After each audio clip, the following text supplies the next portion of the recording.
Kailasa of the side. We have a black and white photo of the Supreme Pontiff of Hinduism when he was very young, building a temple for Guru Haji Vivekanandapuri in Tiruvannamalai. This building, this complex, was built by the Supreme Pontiff of Hinduism himself, the guidance and with the guidance of his gurus. In the year 2001, on the 14th April, the Supreme Pontiff of Hinduism established the very first Kailasa temple monastery complex in Tiruchengodu, South India. You can see here in the leftmost bottom hand corner, there is the annotation of this day in the Supreme Pontiff's own handwriting. In the year 2002, on November 4th, at the age of 24, the Supreme Pontiff established Adi Kailasa Sarvagni Peetham in South India.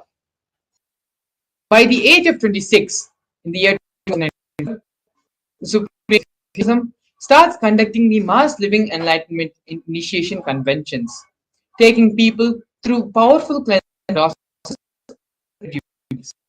These programs happened and were conducted by the Supreme Pontiff of Hinduism all across the globe in various parts of the world, in India, in Africa, in Canada, and various parts of Europe as well. In the year 2006, at the age of 27, in the year 2005, at the age of 27, on April 18, the Supreme Pontiff of Hinduism welcomed by the mayor of St. Louis in United States.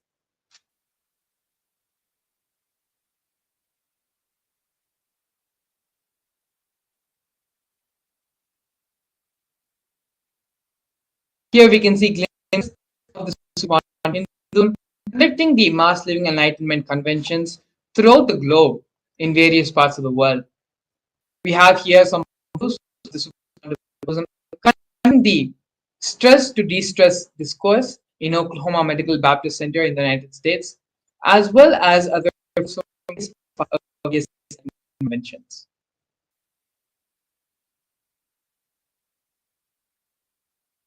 On the 15th and the 8th of September, the Nasik Kumbh Mela, the Supreme Pontiff of Hinduism initiated thousands of people into mass living enlightenment.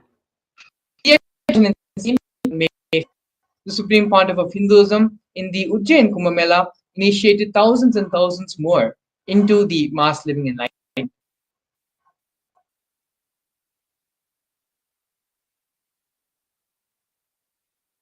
Here we can see the various coronations of the Supreme Pontiff of Hinduism. The Pontiff of Hinduism was very young. The Supreme Pontiff of Hinduism was ordained as the 233rd Guru Mahasannidhan Pontiff of Sarvagni Peetham, which is the Tondai Mandaladinam. In the year 2002, the Supreme Pontiff of Hinduism was declared as the Suryavanshi Surangi Samrajya. In the years following that, Supreme Pontiff of Hinduism was coronated as the Mahasannidhan Swargapuramadinam. In the year 2012, the Supreme Pontiff of Hinduism was coronated as the 290th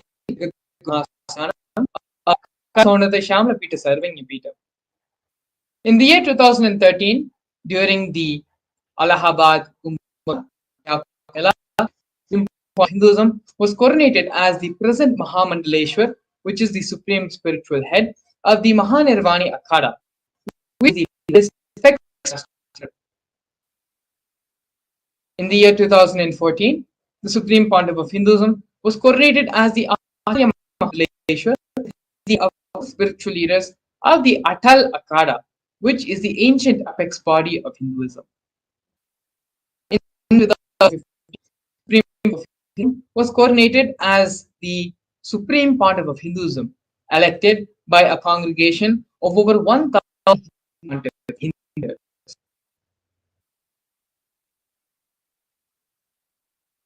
Here we are now looking at the sovereign state of Kailasa. Kailasa is a cosmic, ancient Hindu enlightened civilizational nation whose vision is living enlightenment for all of humanity. Kailasa's mission is to revive and share with today's world the practical applications of the greater sciences, including Hindu cosmic physics, Hindu alchemy, Hindu cosmology, Hindu biology, Hindu mathematics, the manifest sciences as revived by the Supreme Pontiff of Hinduism. These sciences were once practiced freely in over 50 countries, are now facing extinction due to the persecution which is happening over a millennium.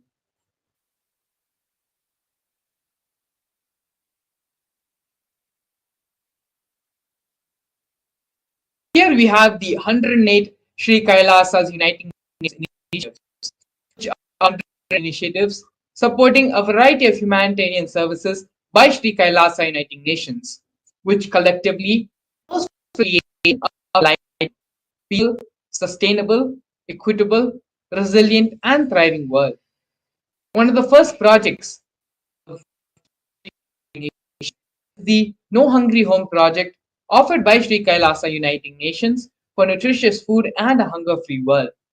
Over the last 20 years, more than 1 billion meals have been served by Sri Kailasa.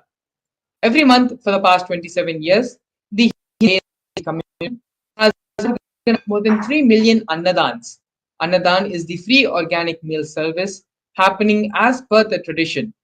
The annadans were carried out in religious gatherings to everyone without discrimination. On normal days, almost up to 100,000 meals are served on festival days. And as you can see here in various photos, the Supreme Pontiff of Hinduism himself is saying and performing the Annadan service to many of the devotees and disciples and followers who have gathered.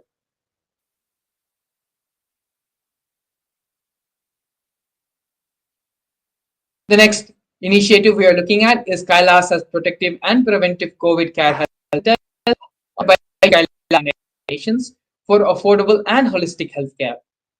During the pandemic, a global event which happened, which affected everyone across the globe, the Supreme Pontiff of Hinduism is the only one who offered a safe haven in this time of global crisis.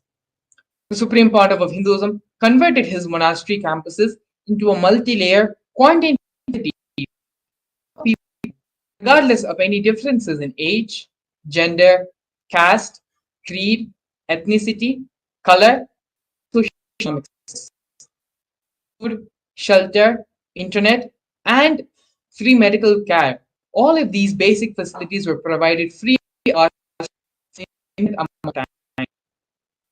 around 30 million citizens followed Kailasa's 28-day spiritual regimen in the year 2000.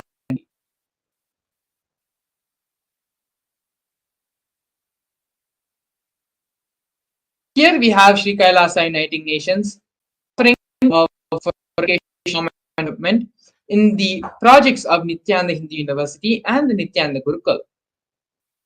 The Nithyananda Hindu University is the of Hinduism and is the world's largest Hindu university.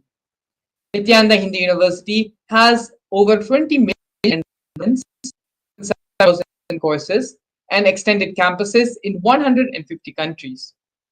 The Nithyananda Gurukul, which was inaugurated in December 2006, is the revival of an ancient Shaivite Guru-disciple education system by the Supreme Pontiff of Hinduism.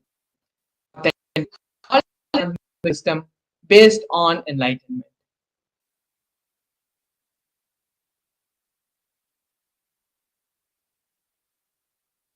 Next, we're looking at the Nityananda Jnanalaya project and the Hinduismpedia offered by Sri Kailasa Uniting Nations.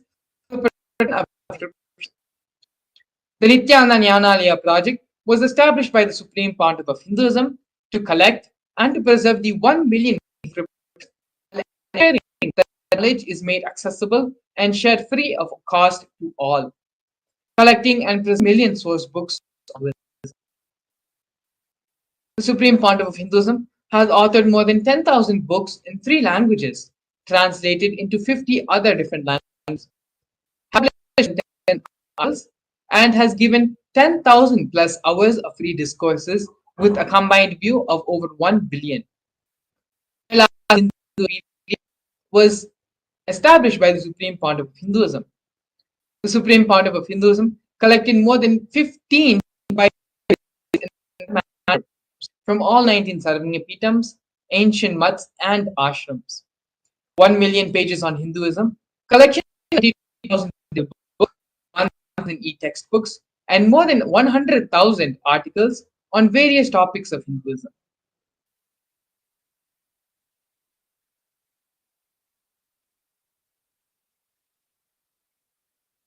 Here we have Sri Kailasa Uniting Nations for Global Peace and on the influence for world peace.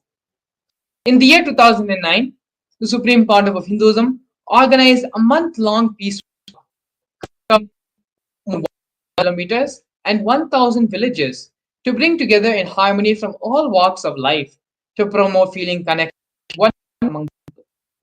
During the walk, health camps were conducted in villages along its path.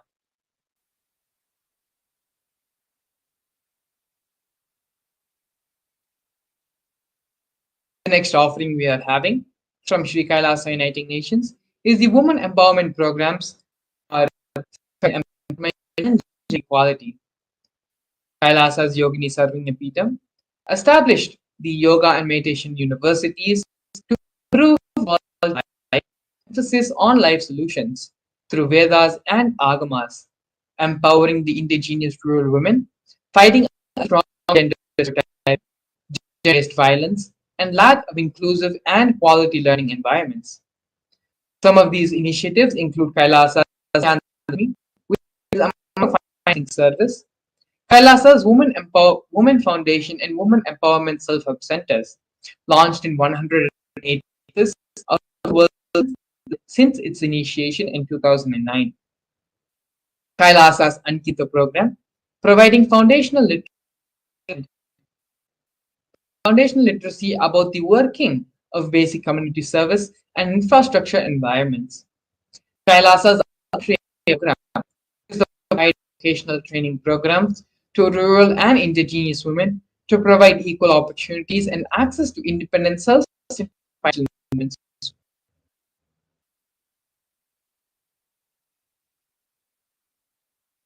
Next, we have the Nithyananda of Sri Uniting Nations for yoga. The Nithyananda Kriyas are 108 scientifically validated Kriyas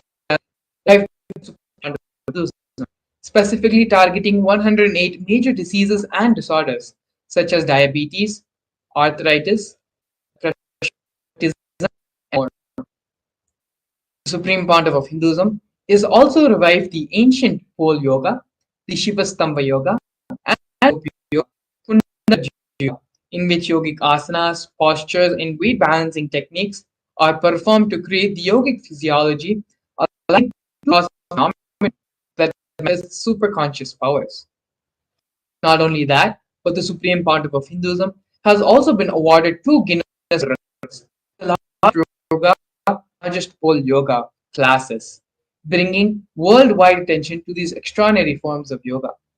These Guinness records will happen on the 8th of September and 3rd of October, respectively.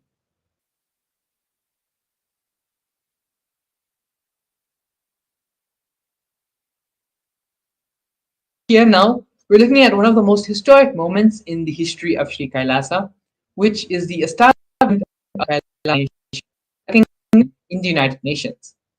Kailasa, the first nation of Hindus, led by the Supreme Pontiff of Hinduism, Bhagavan Paramashivam, of the 2 billion global Hindu diaspora at the 14th session of the United Nations Forum on Minority Issues. Significant milestone of Hindus and the sovereign state of Sri Kailasa happened on the 2nd of December 2021. His Excellency Nritta, extraordinary and plenipotentiary of Kailasa, presented resolution of Hindus at the 14th session of the United Nations Forum on Minority Issues. The theme of the forum is rights of minorities. This was the first time the plight of persecuted Hindu minorities was represented in a nation. The systematic generational attacks on Hindu indigenous traditions were highlighted in this meeting.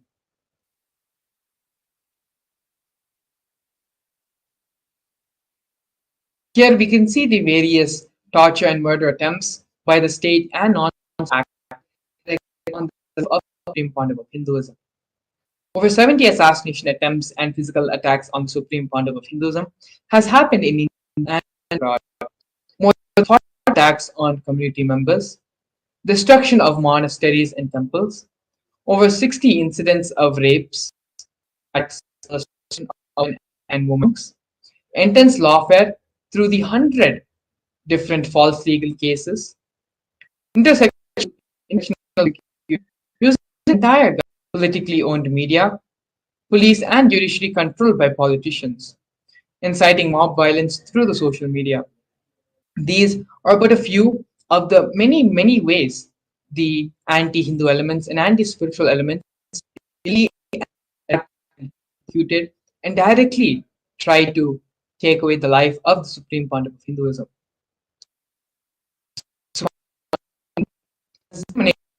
With persistence and resolution in creating and reviving the Hindu tradition, the illegal attacks and false persecution happening on the Supreme Pandav of Hinduism, established the nation for Hindus, the only nation for Hindus, to revive, protect, and maintain this tradition, as well as to give the superconscious breakthrough to the whole world. In the next segment, we're going to be learning about one of the most important aspects which is the Supreme Pandav of Hinduism is the reviving and giving the superconscious breakthrough to the whole world, and that is the science of power manifestation. In the segment, we're going to be learning about the science of power manifestation, the scriptural reference for the powers of the manifestation, how does the power manifestation work, as well as a live demonstration of the powers of and power manifestation. So please stay tuned. We'll have, after the break, we're going to be seeing a live demonstration of this science of power manifestation. A more intelligently connected world leads to a brighter future. An enlightened humanity leads to a better world. During the Paramashivam program, we help people to discover their superhuman possibilities and help them to find and achieve the true purpose of their birth by giving them the techniques, practices, and methodologies from the Vedagamas, the original source scriptures of Hinduism. The Supreme Pandav of Hinduism is the reviving the ancient original Vedas and Agamas in all its glory, in a user-friendly way for the modern mind. The Supreme Pandav of Hinduism is into divine beings, reviving, initiating, and replicating the 463 powers from the Agamas revealed by Paramashivam. The Supreme Pandav of Hinduism is not just giving solutions for every problem man faces, but is making them irrelevant to their lives by transforming human beings into divine beings. Listen. Any argument presented by your mind, body, your present reality to establish you are not Paramashiva, you are not omniscient, omnipotent, omnipresent. Anything presented to prove you are not Paramashiva is illegitimate. Decide this. This is super determinism. Understand? Anything you declare as illegitimate will lose power over you, will die in few days, few minutes, maybe in few weeks, whatever few days it takes. It will not have power over you. Understand? This is the method for sudden enlightenment. This is the method for sudden enlightenment. It happens by the Shaktipada. Here Paramashiva is sitting to tell you all, you are Paramashiva, you are me, with Shaktipada and Shaktinipada. The Dvitiya Vijnasa Krama is an extensive and thorough yoga sequence to prepare your body to receive the experience being given by the Supreme Pandava Hinduism. Through the yoga, which is aligned as per the source scriptures laid down by Paramashiva and the Agamas, you break all the impossibility in your body and in turn break the very cognition of impossibility. The program leads you to go beyond your human frame and limiting human ideas, which prevents you from living your highest possibility. I will reach you wherever you are, whichever corner of the world you may be. I will reach you with enlightenment. Again I tell you, I am not here to prove I am God, I am here to prove you are God. Don't wait to become divine. Register now at paramashivoham.org.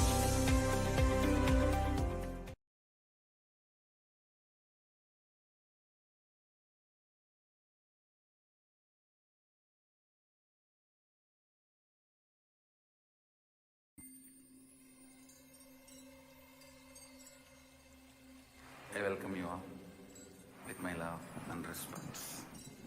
Let you all open all your three eyes. Om Nithyananda Paramashivam.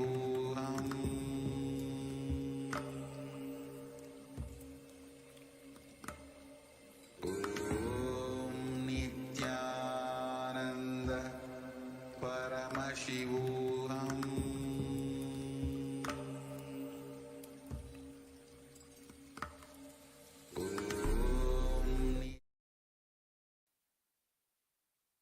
Nithyanandam, we welcome all the viewers watching us live on our social media platforms, YouTube Live, Facebook Live, to this powerful session on the science of manifesting Shaktis. So today in this session, we're going to be seeing the various aspects of how the Shaktis manifest and how these Shaktis are useful to our life. So first we're going to be seeing how these Shaktis manifest. So in the Vedagamas, which are the source scriptures of Hinduism, Paramashiva elaborates in detail about how every human being is hardwired to be able to manifest the 463 plus extraordinary Shaktis of Paramashiva. Manifesting powers are described as a systematic method and science for human beings to explore the various possibilities and powers and have access to the various states of consciousness. Shaktis manifest from the fundamental cognition that you are divine and not that you are going to become divine, or you are a man and going to become divine. So now we're going to be seeing the difference between the Shaktis and Siddhis. So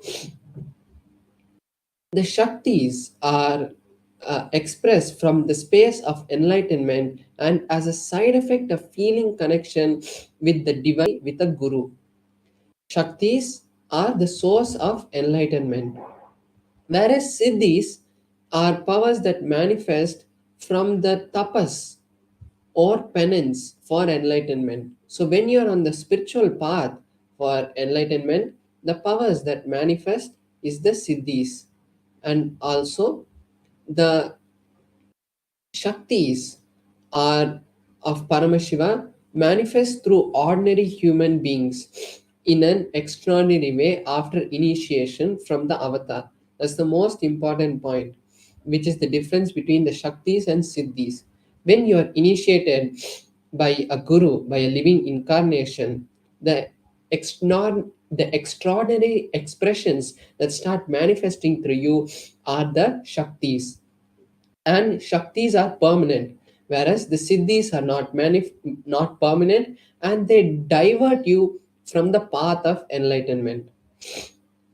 Now we're going to be seeing the pramanas, or the various evidences which time test and foolproof the powers. So we have four methods and four levels through which this there are four ways and four methods through which these powers are manifested, verified. So first is the Shastra Pramana, which is the scriptural references for these powers. Then we have the Apta Pramana, which is the experiments and the experiences which were recorded by our ancient rishis, who were the scientists of the inner science, various masters like Ramakrishna and Ramana Maharshi, who have come before us and proved to the world that this science of manifesting Shaktis is possible by every human being. Then we have the Atma Pramana, which is the verified and validated experiences of the Supreme Bond of Hinduism. After he had any of his experiences, he verified with the Vedas and Agmas, which is the Shastra Pramana, and with other masters to see whether his experiences match with the teachings of Paramashiva itself, which is the Vedas and Agamas, and the Apta Pramanas, which are the experiences of the rishis. And then I welcome you all with my love and respect. Let you all open all your three eyes. Om Nithyananda Paramashivam.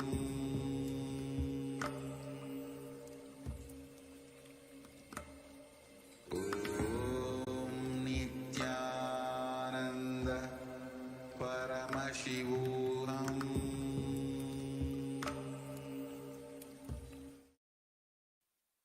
yes, sorry for the technical glitch. Then we have the Pratyaksha Pramana, which are the scientific evidences for the manifesting of these Shaktis. So now we are going to be in few minutes we are going to be seeing the detailed details of each of these pramanas. So before that, we are going to be seeing the source, from where do these powers manifest, and the answer is Paramashiva. Paramashiva is the primordial divinity in Hinduism, the ultimate reality and cause, which is self-effulgent, Swayam Prakasha, all pervading, unclutching, beyond time, space, form, and causality. The fundamental base of Avyakta, the ultimate, and the Vyakta, the manifest existence. And he performs the Panchakritya, or the five cosmic acts. So, from that, this whole universe and this whole cosmos that we know is created. The ultimate truth about Shaktis are when the powerful cognitions, the jnana, is mapped into our consciousness, the prajna, it manifests as powers and possibilities, which is called prajnana. Now we are going to be seeing the detailed pramanas for these powers.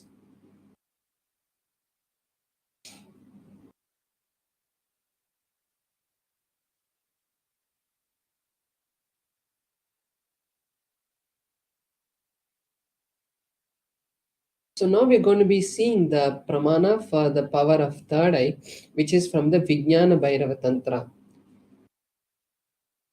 The Vijnana Bhairava Tantra is a scripture which is directly given by Paramashiva to Paramashiva Shakti, and after that it has been given to various other rishis and come down lineage by lineage from guru to disciple. So in the Vijnana Bhairava Tantra, the verse 34 tells us about the power of the third eye.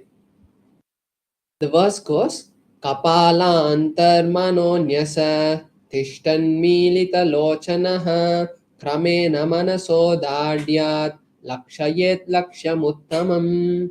The translation is by fixing the mind on the inner space within the crown center and sitting stably without any movement, having the eyes in succession to the third eye,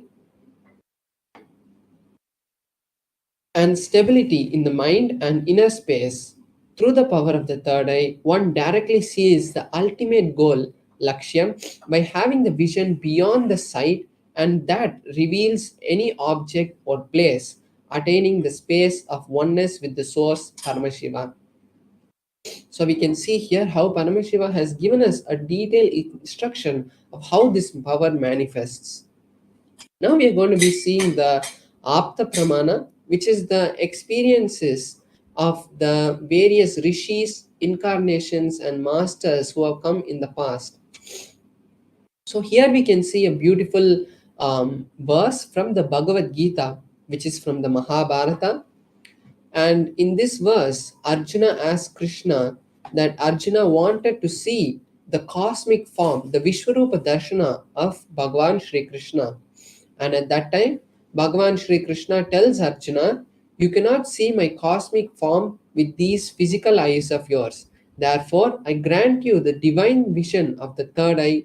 Behold my cosmic opulence." So then, after this initiation, Arjuna is able to see the cosmic form of Bhagavan Shri Krishna, and then he narrates the whole happening, the whole beautiful darshan that he has in the 11th chapter of the Bhagavad Gita. Inside and outside broke. The first experience is that I was able to see everything around, above me, the whole.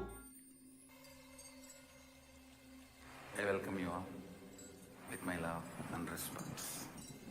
Let you all open all your three eyes. Om Nithyananda Paramashivam.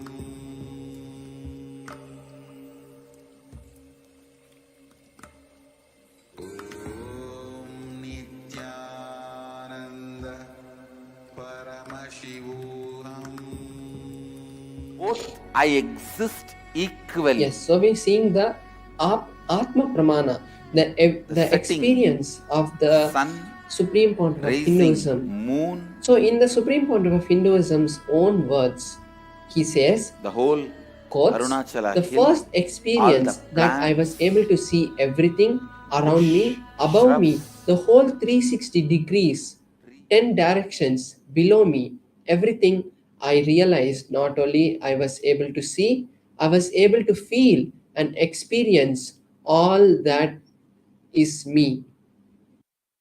So we can see here how in the Atma Pramana, exactly what the Shastra Pramana said is being mapped as the Atma Pramana.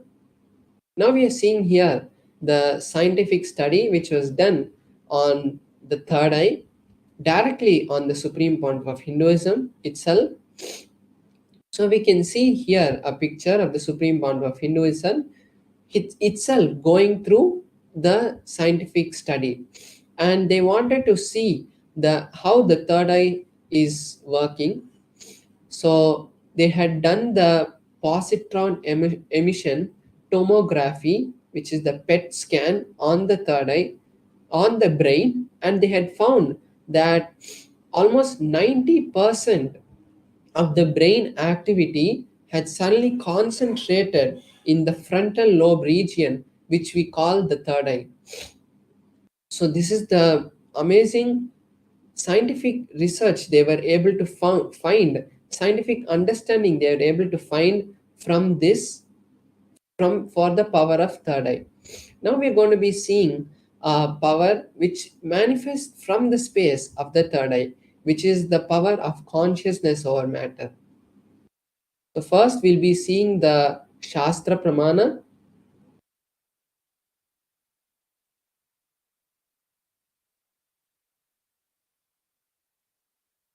So the Shastra Pramana for the power of consciousness over matter comes from the Vijnana Bhairava Tantra, Sutra 120, Dharna 95.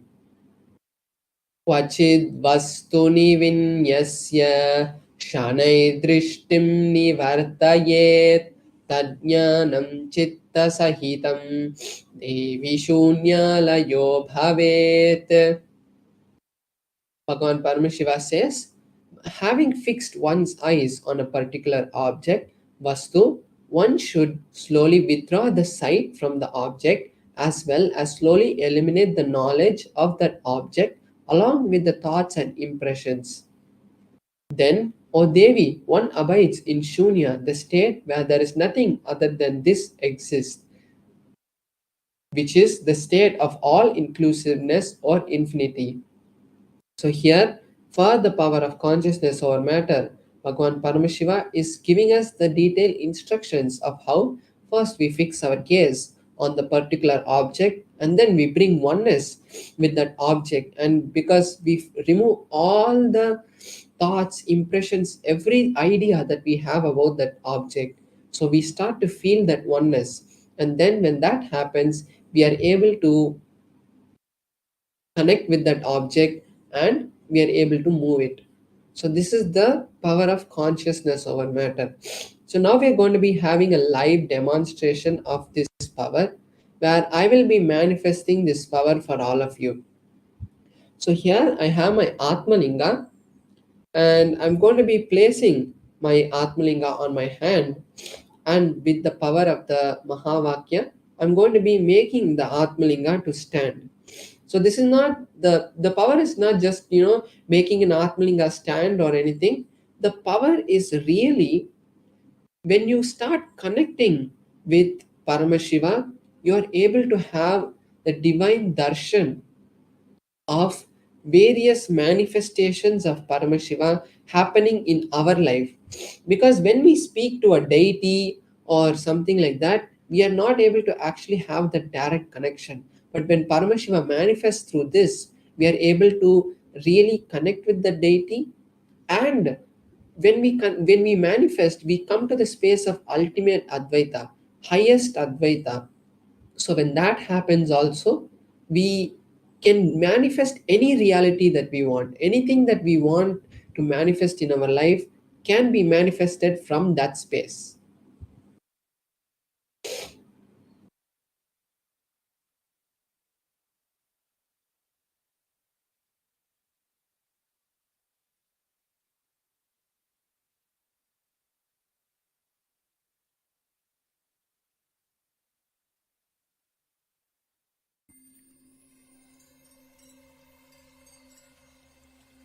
I welcome you all with my love and respect. Let you all open all your three eyes. Om Nithyananda Paramashivam.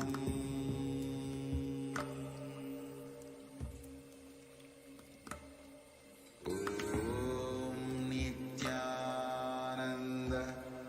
Paramashivam.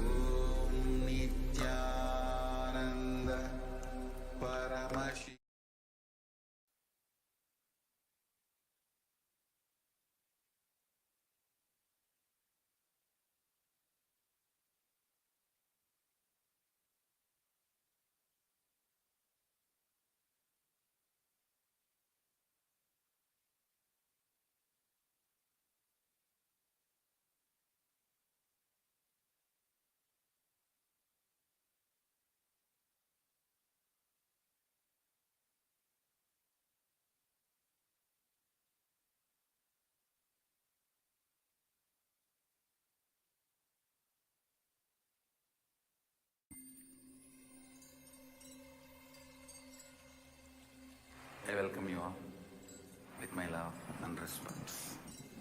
Let you all open all your three eyes. Om Nithyananda Paramashivam.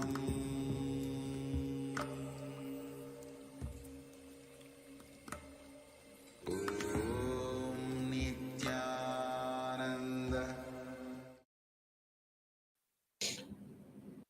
So sorry for the technical glitch. I hope all the viewers are able to hear us now.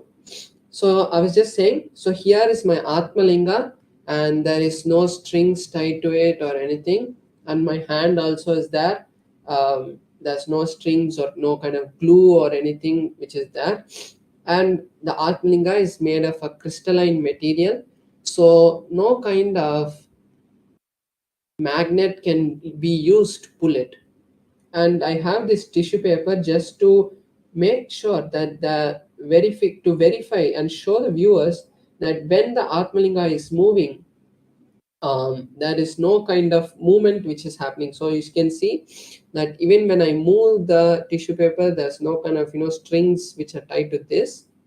So when I place my hand like this and the Atmalinga is moving, I'll just be circling the Atmalinga to show that even when the Atmalinga is standing, there is no kind of movement which is being caused by any other external force except the force of consciousness.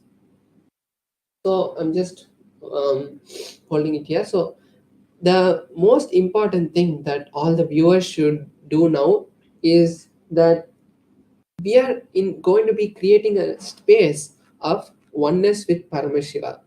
So this is the best time all of you can take to really create any reality that you want. Like if you want health, wealth, or any relationship, or you want ultimately Paramashivoham to manifest, this is the best time you can use to create that reality. And now we can all get into the space, to a meditative space, and let's see the manifestation happening. So I'll be chanting the Mahavakya right now, just placing my Atmalinga firmly. So I'll be just showing you now. I'm circling my Atmalinga, and you can see that there is no movement which is being caused by this or by anything else.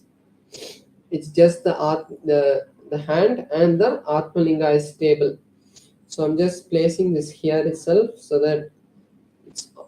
so that you can see that there is no other thing. So now I'll be chanting the Mahavakya, and all of you can also join me, and we can manifest the reality that we want. Om Nithyananda Paramashivoham. Om Nithyananda Paramashivoham. Om Nithyananda Paramashivoham.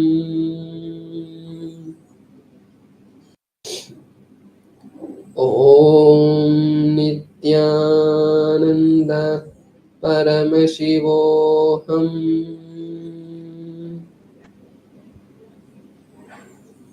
Om Nithyananda Paramashivoham.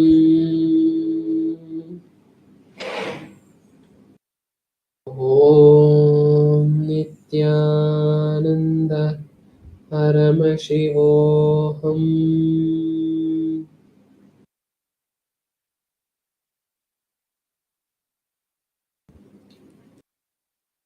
So now I'm just going to circle the Atmalinga to show even when it's standing now, there's no external movement which is being happening. It's just directly the Atmalinga moving. Om Nithyananda Paramashivoham.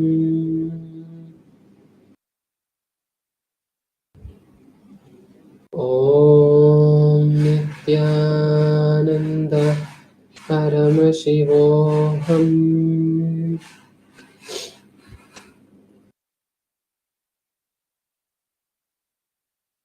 Yes, so we had the beautiful power manifest. So this is the best opportunity all of you can also take to manifest any powers. Every day we are going to be having this session for the YouTube and Facebook viewers and satsangis who are watching us every day. and having the beautiful darshan of the various Bhava Samadhi darshans happening every day. So now we are going to be moving into the next segment where we are going to be learning deeper truths about today's Bhava Samadhi darshan. And today we are going to be having a very beautiful and intense, powerful Bhava Samadhi darshan where directly the form of Sandhya Murthy and Nataraja is going to be manifesting through the supreme point of Hinduism. So now we'll be back with you after a short break, and meanwhile, you can take the time to create an intention for Paramashivam because we're going to be having exclusive sessions. We are having the Alive Bhava Samadhi Darshan so that all of us can get ready and prepare our space to really imbibe that extraordinary powerful darshans that the supreme point of Hinduism gives us, because it's not just sitting in front of the camera. You are really being watched by the supreme point of Hinduism. He can see you, and as he is that Nijavatara of Paramashiva, he is living in all our hearts also as the Antaryami. So let us all take this beautiful time to the register ourselves for Paramashivoham, and we'll be back with you after a short break. Thank you, Nithyananda.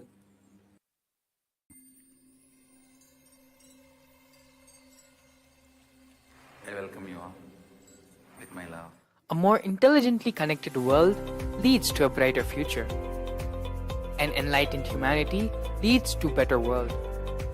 During the Paramashivam program, we help people to discover their superhuman possibilities and help them to find and achieve the true purpose of their birth by giving them the techniques, practices, and methodologies from the Vedagamas, the original source scriptures of Hinduism. The Supreme Pontiff of Hinduism is reviving the ancient original Vedas and Agamas in all its glory, in a user-friendly way for the modern mind. The Supreme Pontiff of Hinduism is transforming human beings into divine beings, reviving, initiating, and replicating the 463 powers from the Agamas revealed by Paramashiva. The Supreme Pontiff of Hinduism is not just giving solutions for every problem man faces, but is making them irrelevant to their lives by transforming human beings into divine beings. Listen. Any argument presented by your mind, body, your present reality to establish you are not Paramashiva. You are not omniscient, omnipotent, omnipresent. Anything presented to prove you are not Paramashiva is illegitimate. Decide this. This is super determinism. Understand? Anything you declare as illegitimate will lose power over you, will die in few days, few minutes, maybe in few weeks, whatever few days it takes. It will not have power over you. Understand, this is the method for sudden enlightenment. This is the method for sudden enlightenment. It happens by the Shaktipada.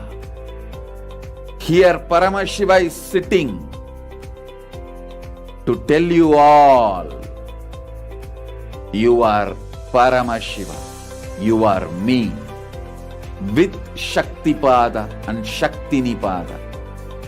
The Dvitiya Vijnasa Krama is an extensive and thorough yoga sequence to prepare your body to receive the experience being given by the Supreme Pontiff of Hinduism. Through the yoga, which is aligned as per the source scriptures laid down by Paramashiva and the Agamas, you break all the impossibility in your body and in turn break the very cognition of impossibility. In the program, leads you to go beyond your human frame and limiting human ideas, which prevents you from living your highest possibility. I will reach you wherever you are, whichever corner of the world you may be. I will reach you with enlightenment. Again I tell you, I am not here to prove I am God, I am here to prove you are God. Don't wait to become divine. Register now at paramashivoham.org.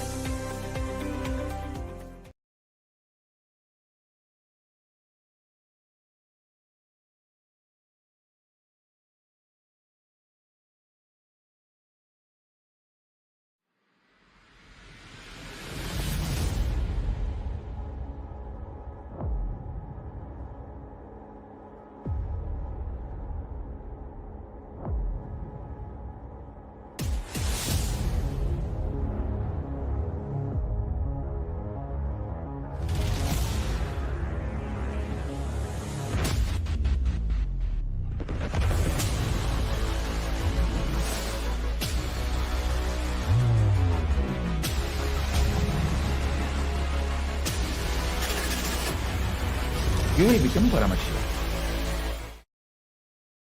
Hello everyone. Witness beautiful manifestation demonstration by Paramashivam Maharaj, who through the power of consciousness over matter and with the great hand of this bond, Paramashivam Maharaj was able to become one, be in the space of oneness with his Atmalinga, of from horizontal position to a vertically standing position without touching it, without doing anything, just with the simple power of and being in this. This is just one of the many. I welcome you all with my love and respect. Let you all open all your three eyes.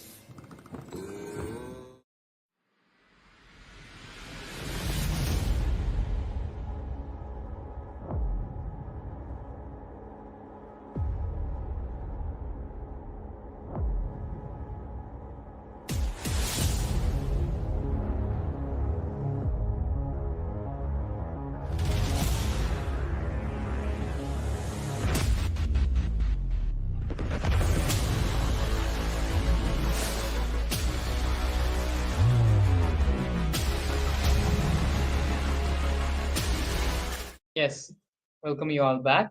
Sorry for the technical glitch. You witnessed very powerful power manifestation by Parameshwar Maharaj. This is just one of the many powers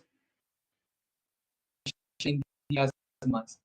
A total of 463 powers are listed by Paramashiva in the Agamas, which are capable of to manifest the same super divine beings. So, in the next couple of hours leading to how the we will learn about the Murthy, about the Leela of the Sandhya Nritta Murthy, which is the Bhava Darshan.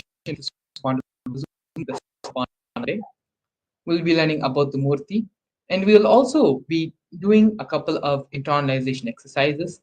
Help us understand how the cognition allow our beings to open up and express itself fully, so that we are in the receptive space to receive the darshan. Topic of the video which we are going to be watching now is everything is auspicious. Everything which is happening to us is not. We may perceive it to be bad, but everything is auspicious. The Supreme Pontiff of Hinduism will be continuing to expand on this understanding of cognition in a series of satsangs and videos which we're going to be watching now. Before we enter into the satsang, come to the space of restful awareness. It is only in the space of restful awareness when we move from the space of everything the Supreme Pontiff of Hinduism says will become a part of our being, will become a part of our cognition. Please sit straight and allow yourself to come to a restful, relaxed position.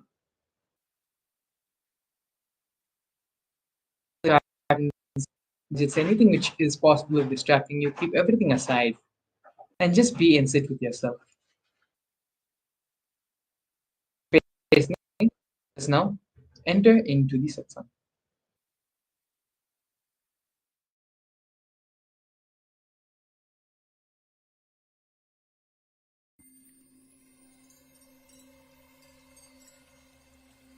I welcome you all with my love and respect. Let you all open all your three eyes. Om Nithyananda Paramashivam.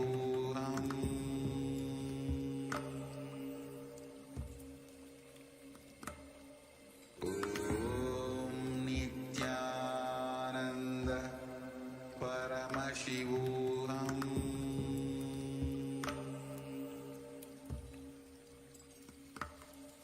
Om Nithyananda Paramashivam.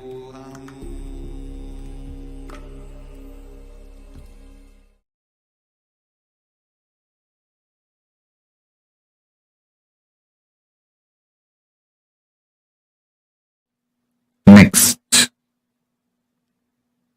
Sandhya Nritta Murthy. See, Sandhya means the day and night meeting, and destruction, pralaya, and creation meeting. For you to understand roughly, you can roughly understand as ice age. During every ice age, he dances the cosmic dance. That is called Sandhya Tandava. Listen. When I feel everything in your life is falling apart, suddenly business is collapsing, wife is leaving, and kids are not listening to you. It's almost like your whole life is going. What do you think as your life is going? Health is failing. Whenever you feel that pralaya is happening in you, meditate on this Sandhya Nritta Murthy. Invoke him. Mahadeva, you are doing your Sandhya Nritya in my life. Just show me you are doing the Sandhya Nritya. That's enough. He will simply manifest auspiciousness in you. Listen. He just wants you to know he is doing Sandhya Tandava in your life. If you recognize it, you will say, all right, come on. Now, it is time. Let's start the creation. Let the new yuga start. Let the new universe manifest. Let the new life manifest. If you want new life to manifest in you, connect with Sandhya Tandava Murthy. Nritta means Tandava. Sandhya Nritta Murthy.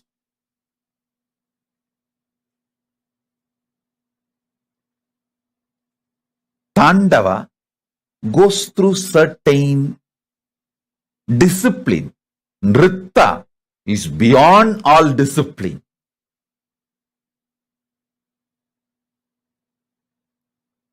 So, if you feel things are falling apart in your life, connect with Sandhya Nritta Murthy. Mahadeva, Paramashiva, I know you are doing Sandhya Nritta in me. Just reveal that you are doing Sandhya Nritta, so I'll be in peace. That's all.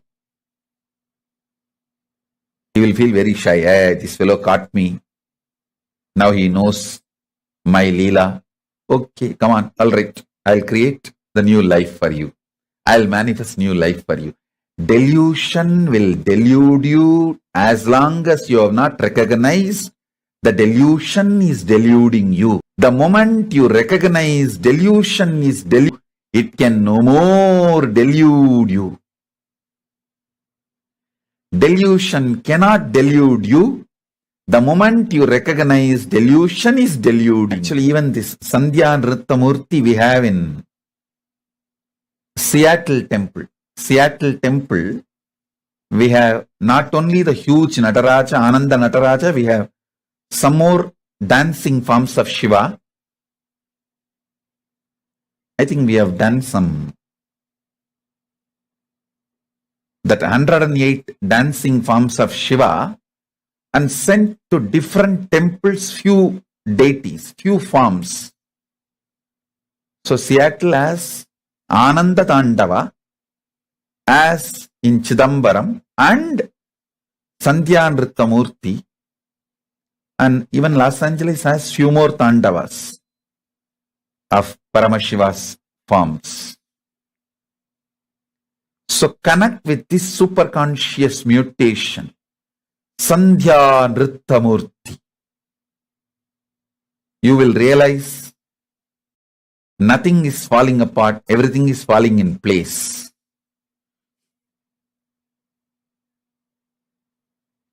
If you know Paramashiva, you will know everything falls in place.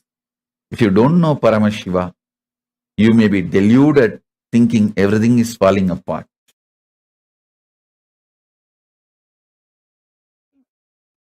Principle of creation getting created. Listen to that very carefully.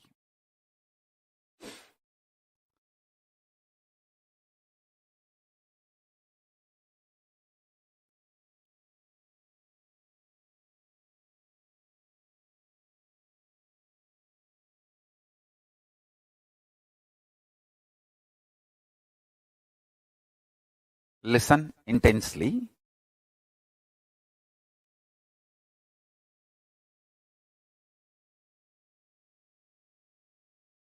Principle of manifestation getting manifested.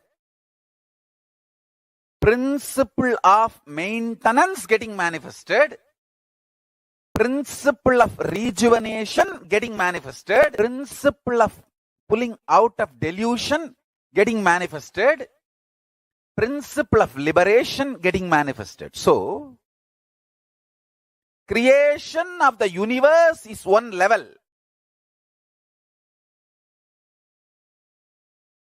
Principle of creation getting created. Creation energy getting created. So, the permutation combination of all these 5 into 5 is 25. All the 25 happening in you now. Now. Listen. If you meditate on this, you will understand. Some people manifesting in your life is creation. Some people leaving your life is rejuvenation.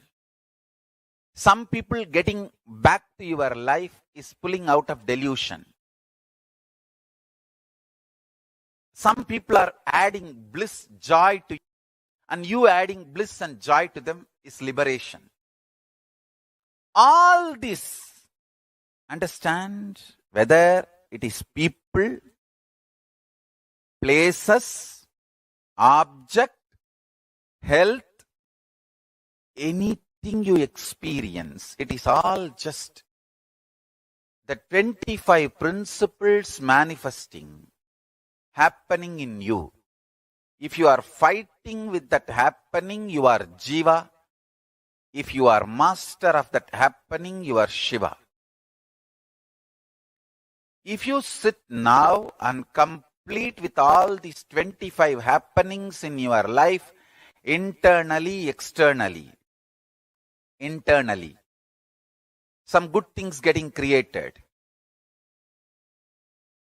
Some things which you think as good getting destroyed, rejuvenated. Some things getting pulled out of delusion. Some things getting liberated. Listen carefully. Everything happening in you is auspicious. If you understand that, you are Shiva. Inside you, outside you, everything happening is auspicious. I tell you, once you are initiated,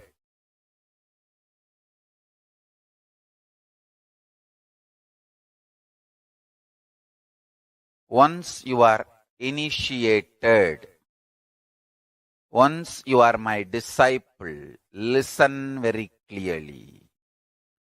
Even if you think in your life things are falling apart, they are falling in proper place. Understand?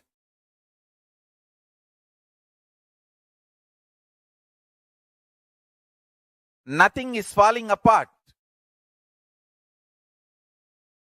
They are all falling in place.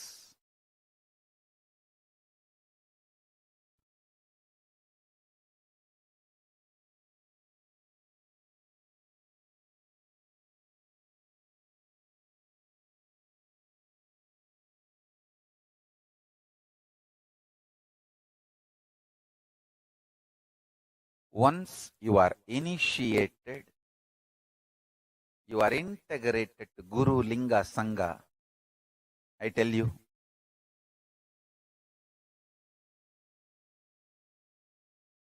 nothing falls apart. You may, even if you think things are falling apart in your life, they all fall in place. Understand that. Nothing falls apart. Everything happening is auspicious. Everything is falling in place for the higher purpose. I tell you. Once you sit with that clarity, you are Shiva. If you are able to come to that clarity in if you are master of your life, you are Ishvara. I tell you, whoever is constantly in firefighting mode internally lives as Jiva. Whoever lives in ferocious mode internally live as Shiva. So be very clear. If you are suddenly having lottery, wealth is getting manifested. If you are losing some money, the destruction of wealth is happening. But that does not mean you are a loser or something is wrong with you. You are Paramashiva. Things are not falling apart. Things are falling in place. Sometimes some wealth loss awakens strong, active, workaholic energy in you, which is, you might have lost few $1,000s, but the energy gets triggered in you, maybe worth of millions of dollars. I have seen this happening. So nothing is wrong, inauspicious. Anybody who soaks into this powerful cognition, whatever is happening is auspicious. First of all, that powerful cognition fellow, you will not have violence inside. And you will not be doing anything wrong. You will be living as Paramashiva. When somebody tries to attack you, they only create karma. It's not that you have some karma, because of that they are coming near. No, they create karma for themselves. You live in a pure Paramashiva space. You are integrated to your Guru. The powerful cognitions they manifest, it may be very simple word. It will just open your Kundalini and make it into reality. Now, I am telling you about the most powerful sacred secret of death. 5 into 5 means creation, sustenance, rejuvenation, pulling out of delusion, liberation. This 5 into 5, these 25 principles. is happening now in you. Take this as powerful cognition. And everything happening inside you, outside you is auspiciousness. This powerful cognition will make you intelligent, strategic, brilliant, powerful. It will not make you lazy, tired, bored, powerless. No, understand that. It will bring so much healing and energy, especially when you are my disciple. When you are initiated by me, integrated to me, understand? It just manifests in you. Like if you are initiated and you have not abused me and you are not interested in abusing me, if you are clear about that, that's all. You are integrated to me. You are my disciple. Understand? If you are my initiated disciple and integrated to me, listen very carefully.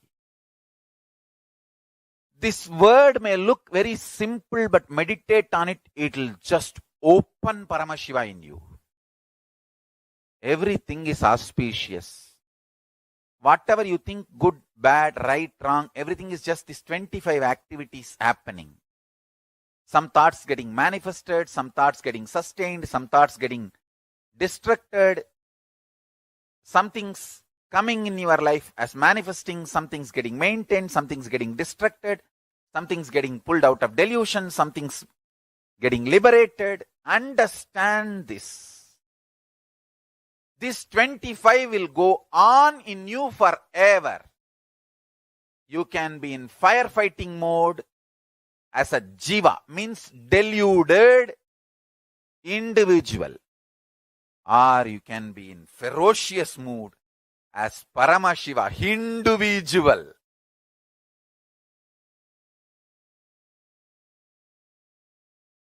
Be Paramashiva. With the clarity, everything happening is auspiciousness. Be individual, not individual. He manifesting through individual is individual. Understand? He manifesting through individual is individual. Understand? I tell you, with my tremendous love,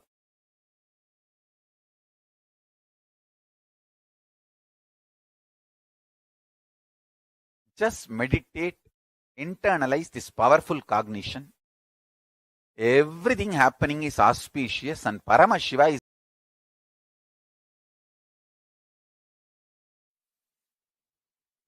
your body, physical body, carries the consciousness. I use new word called Divya Sarira. Consciousness wearing this body is Divya Sarira. That consciousness getting more and more empowered. When the consciousness gets empowered, you don't feel suffocated by physical body and its limitations.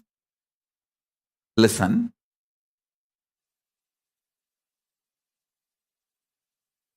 If you are Divya Sarira,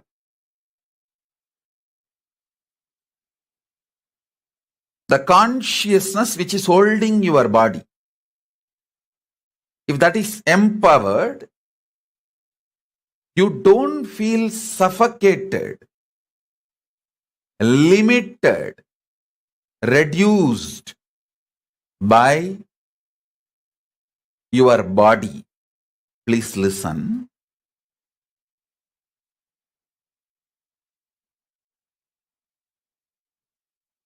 Body limiting your possibility makes you feel suffocated.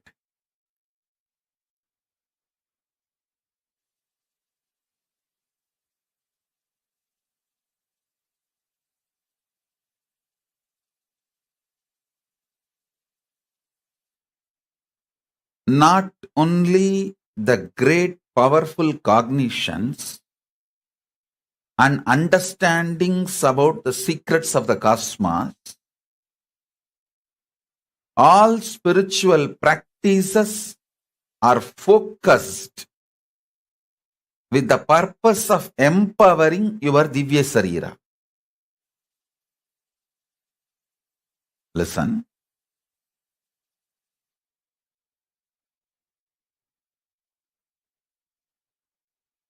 Yesterday's satsang, I gave you one truth. If you rest in Samadhi, you will see everything in your life is complementing your different aspects. The wealth or the money you spend, the relationships getting added in your life or people leaving from your life, comforts and wealth, artha getting added or leaving,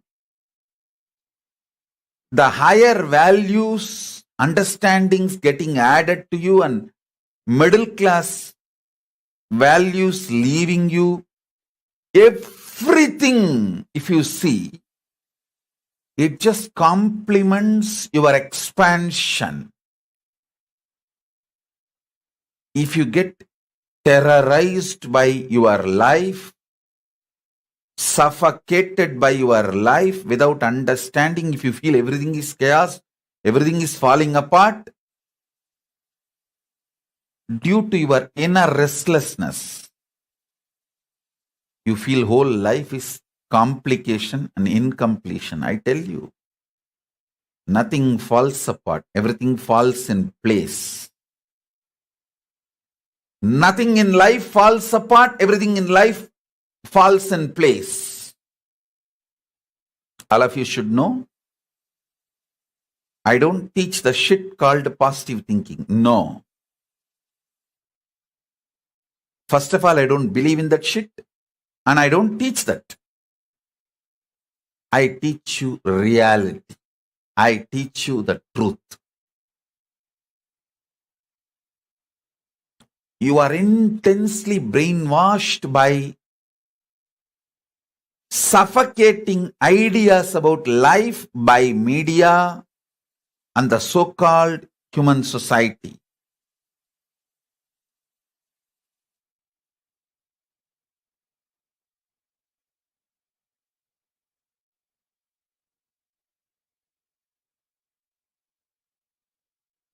Whenever I sit in Samadhi and watch, I see clearly everything is so auspicious. Not only I see it, when I see life as auspicious, my Divya Sarira gets so empowered. It just manifests powers and miracles. Every time when I reveal the higher truths, it empowers your inner space. It empowers your very being. Empowering your Divya Sarira is the job I do day in and day out.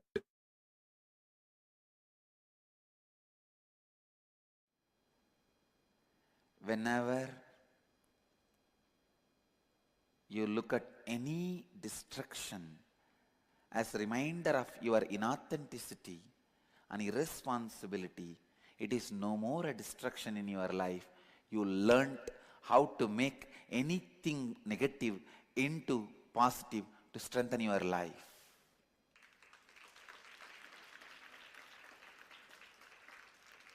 If you are able to make anything negative into positive, the moment it enters in your life, you are Shiva. Causeless auspiciousness. Listen.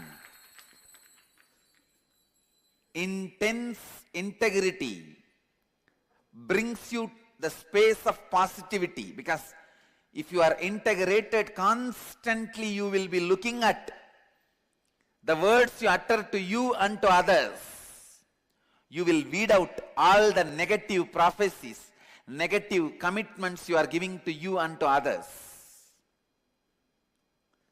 This will leave you with the prasada of positively positive space, real positive space.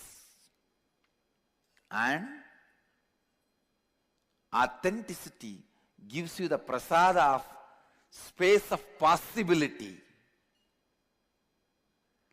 Just a space of possibility. When Rudra comes, face him with integrity and authenticity, he becomes Shiva. Rudra becomes Shiva. Causeless auspiciousness. He becomes the space of rejuvenation, not just destruction. When he becomes the space of rejuvenation, he is no more destruction. The word does not suit him.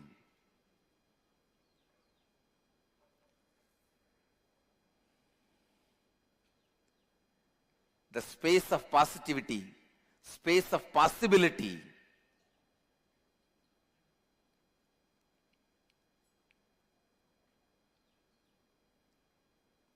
makes Shiva happen in you. Shiva happen in you. Shiva happen in you. Whenever you see any destruction happening in your life, with the view that it is happening only to expand you, you are in the state of Shiva, Rudra. Rudra becomes Shiva.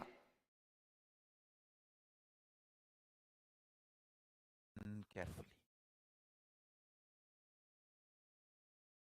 Understand, sometime you may say, oh Swamiji, the universe does not make sense to me. It does not need to make sense to you. It is not obligated to make sense to you. You are obligated to make sense to Paramashiva. Understand, you deciding to make yourself sensible to Paramashiva is surrender to Paramashiva. I decided I will make myself sensible to Paramashiva. I will not bother whether Paramashiva makes sense to me or not. That is surrender. Paramashiva is no way bound to make sense to me. Universe is not obligated to make sense to me. I am only obligated to make sense to universe. I am obligated to make sense to Paramashiva. My behavior, my lifestyle, my thought currents, me, I am supposed to make myself sensible to Paramashiva. Paramashiva is no way obligated to make himself sensible to me. When I decided this, Paramashiva started manifesting in me. Make this decision on this auspicious Deepavali day. Understand, this is I am revealing the most internal, deepest sacred secret. Decide. Life, Paramashiva, universe, Jiva, Ishvara, Jagat. The Jiva means the individual existence, soul, Atma of me. Ishvara means the cosmic soul. Jagat is cosmos. These three put together is Paramashiva. All this is not at all obligated to make sense to me. I am only obligated to make sense to Paramashiva. That is surrender. When I decided that, suddenly I saw everything started making sense to me and it started manifesting through me I become insider. Understand? As long as you think world, universe should make sense to you, you will be an outsider. When you decide universe is no way, Paramashiva is no way obligated to make sense to you, you are only obligated to make sense to Paramashiva, you become insider. Paramashiva starts revealing all the truths to you and he makes so much sense to you. Understand? When Paramashiva starts making sense to you, you feel just with life. Wow, life is dharmic. Nothing is negative in the universe. Everything is auspicious. Shiva. Shiva means in Sanskrit costless auspiciousness. And you'll be surprised to know some more details. In Sanskrit, the word for destruction, literally if you translate, it is not destruction. It is, the word means samhara. That is the word we use. That word means rejuvenation, creating place for new things happening.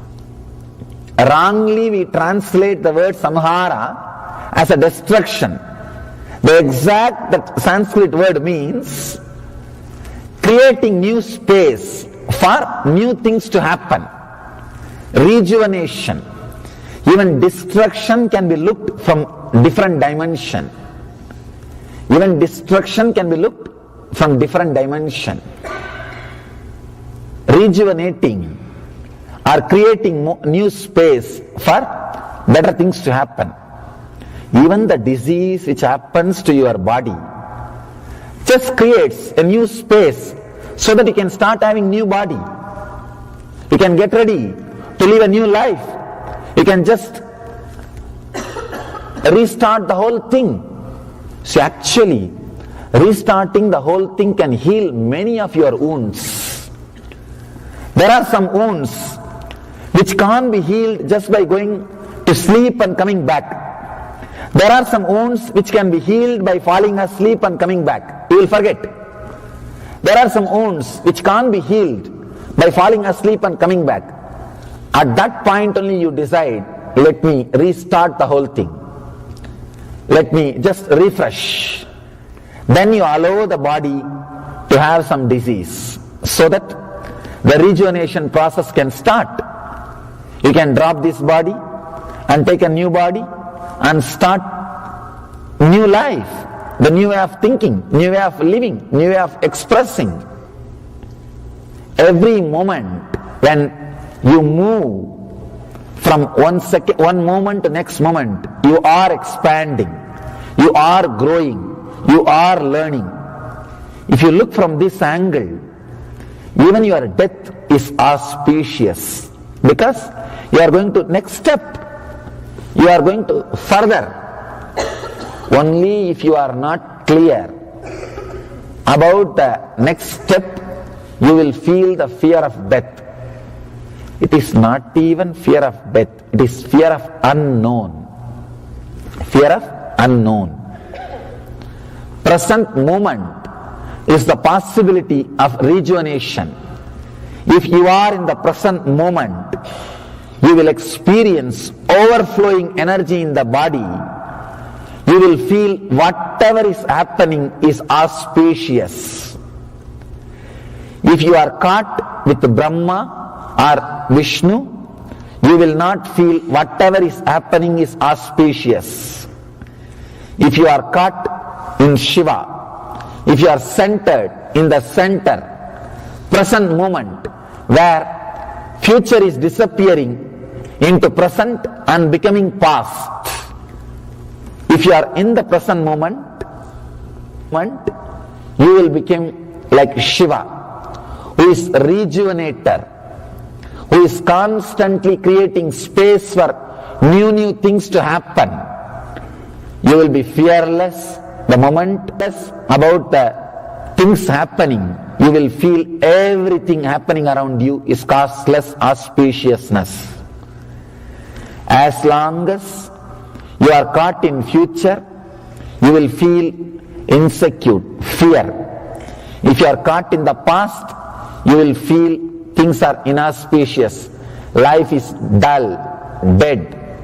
If you are in the present, one more thing, you will see very clearly the future which is coming in inside you and becoming past leaves so much energy in you. Every moment you are just overflowing with energy. If you are caught by future, you are in fantasies, means castles in the air, no energy. If you are caught in the past, you are just a stone, a rock which can't be moved, dead, no energy. If you are caught in the future, air. If you are caught in the past, dead rock. If you are caught in the present, if you are centered in the present, you will be a flowing river, water. You will be just a flowing river. You will be just a flowing energy. Whoever is in the present moment, just swallowing the future and making it as a past consciously, will be overflowing, bubbling with energy. The Mahadeva, Shiva, who represents the rejuvenation process, are creating space for new things to happen. He is causeless auspiciousness.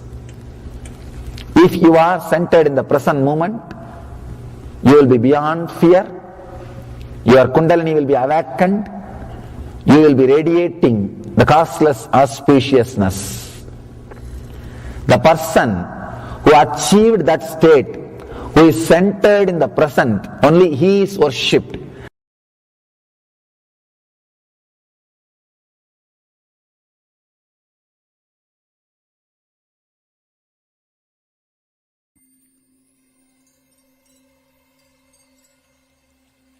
I welcome you all with my love and respect. Let you all open all your three eyes. Om Nithyananda Paramashivam.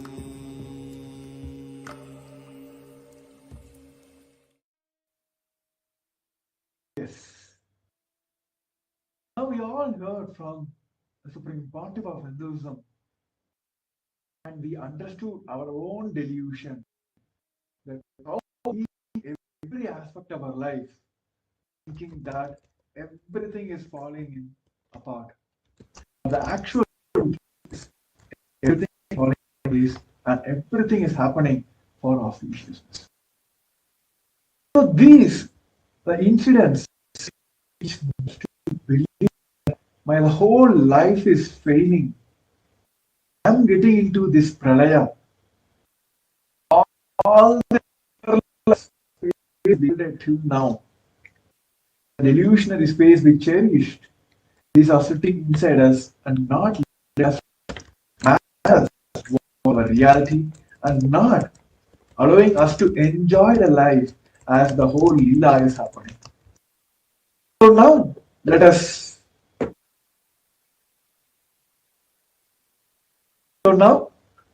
all this incident which is sitting in our life and not letting us to manifest the reality in our life. So our request all join us on social media platforms, YouTube Live, Facebook Live. Request all of you now pen down the three incidents in your life. You felt everything in life. Some may have felt that a business is collapsing, your health is failing, all the relationships around you, it's all everything is making happening simultaneously. At one point you felt my whole entire life is failing. Whatever projects or initiatives you take, everything is collapsing. You thought that I'm having a life. So let us sit with ourselves and internalize and put down incidents in your life when you felt everything in your life is falling apart.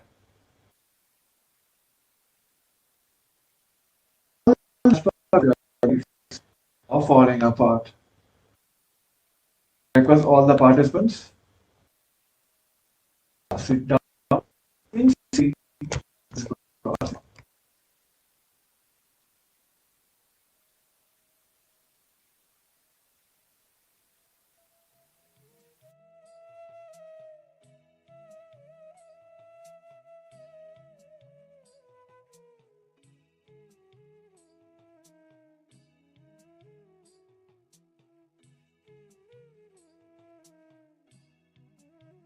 கீழே பிரச்சனையா இருக்கு இந்த ஜூமா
And the actual truth now. All the delusions will go on as well as not organized. The delusion is deluding you. How much ever you recognize that your delusion is deluding you, all delusion will have power over you and it will go on deluding you. Which is needed from us is to recognize and come to the space and understand that are deluding us. The moment, now, the right moment when you recognize that your delusion is deluding, it will loses all the power over you and it no more can delude you. This is the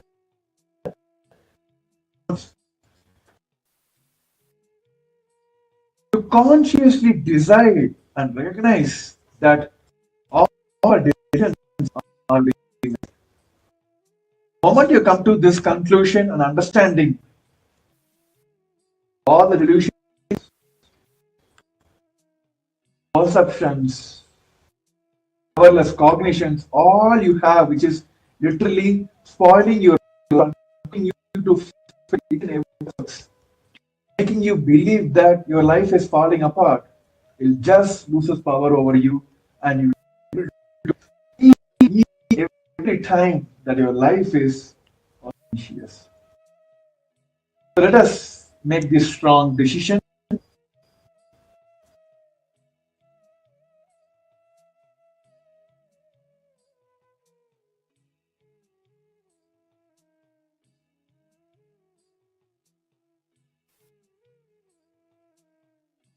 Bend down and ferociously identify all delusions that is causing the pralaya inside you.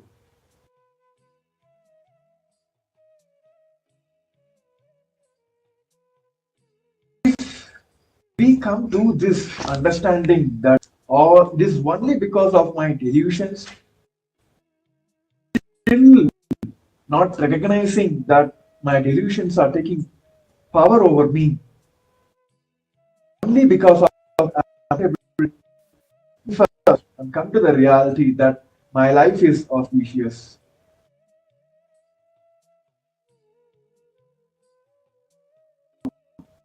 All sincerely do this process now and fully identify all the delusions that is causing the pralaya in you.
Yes.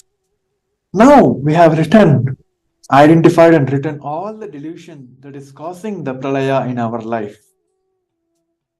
Now let us decide that whenever you feel that the pralaya is happening in your life, just meditate on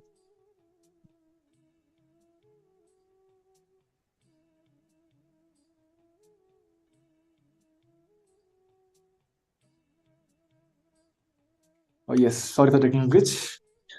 So yes, Paramashiva has revealed, the Supreme Founder of Hinduism has revealed that whenever you feel that pralaya is happening in you, just meditate on the Sandhya Nritta Murthy. Just invoke him, Mahadeva. You are doing your Sandhya Nritya in my life. You are doing the Sandhya Nritya. Will simply manifest the auspiciousness in you. This one powerful cognition that just meditate on him, the Sandhya Nritta Murthy, and allow him and tell him that, yes, Mahadeva, you are doing this cosmic Leela in my life. Just show me that. Surrender everything to him. Just meditate on him. He will just bring auspiciousness inside you. This powerful cognition, this one powerful cognition can bring tremendous changes in our life. And you literally feel everything, each and every moment, whatever is happening in your life, you will just feel everything is happening for auspiciousness. So yes, with this, we'll be coming to the end of this segment.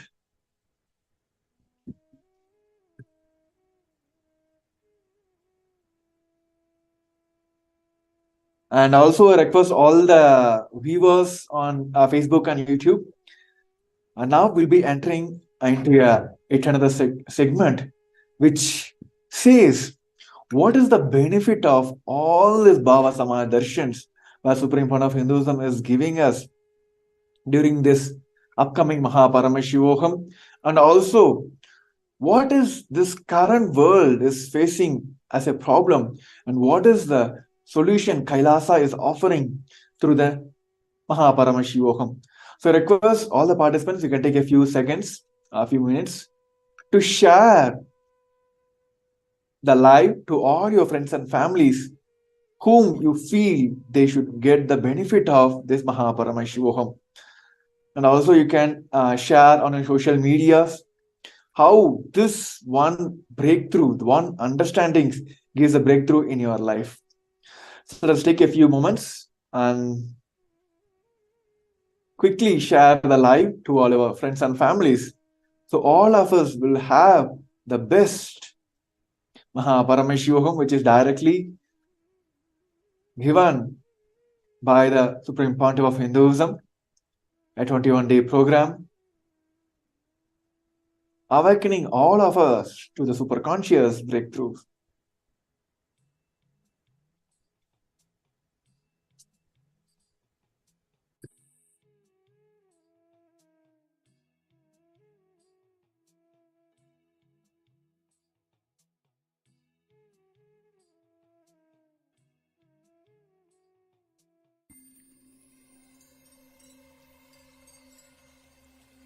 I welcome you all with my love and respect.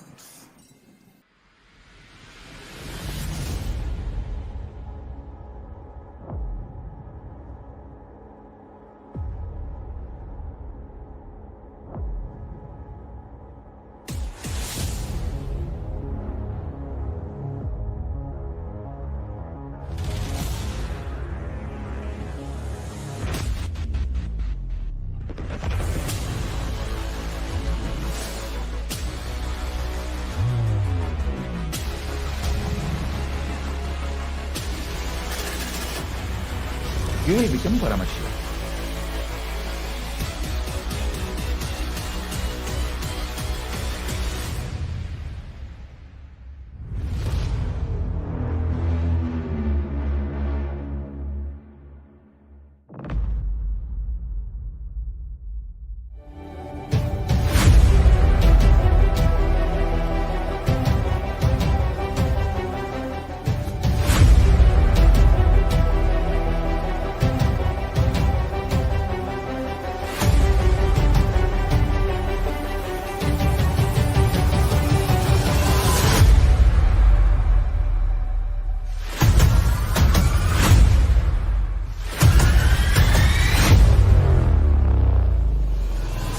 whatever I shared till now, condensing the whole thing and reviving it as experience, starting from completion, unclutching, power manifestation, the states of consciousness, and the planes, multiple planes, everything.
Understand? Literally last 39 years from the age of 5, whatever Paramashiva manifested through teaching, speaking, writing, every way, condensing the whole thing and presenting it to you all as experientially in these 21 days through this Jnana Charya, Jnana Kriya, Jnana Yoga, Jnana Jnana is Mahaparamashivoham. Lifestyle for just Paramashiva. Rituals to be just Paramashiva. Yoga for just being Paramashiva. Jnana, just Paramashiva. This Mahaparamashivoham is like literally the ultimate journey in a most safest way.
A more intelligently connected world leads to a brighter future.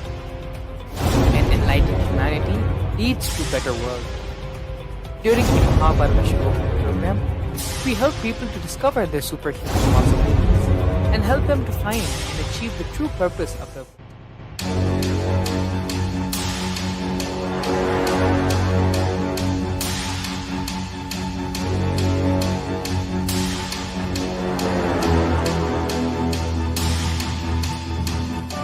Understand? Literally last 39 years from the age of 5, whatever Paramashiva manifested through teaching, speaking, writing, every way.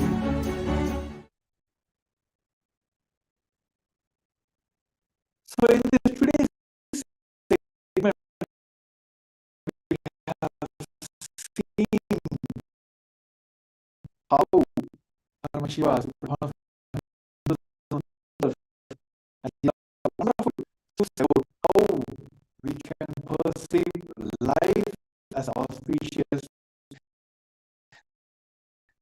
Just having this one powerful cognition, how we can get rid of all world leads to a bright future. Enlightened humanity leads to a better world.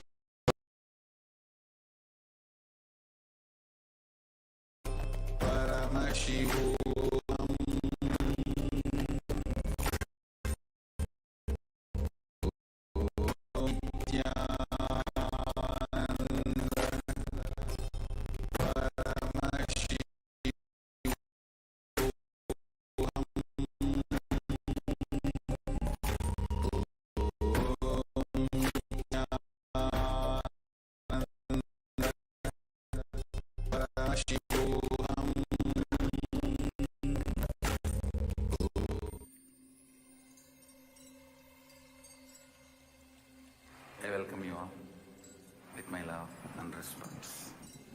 Let you all open all your three eyes. Om Nithyananda Paramashivam.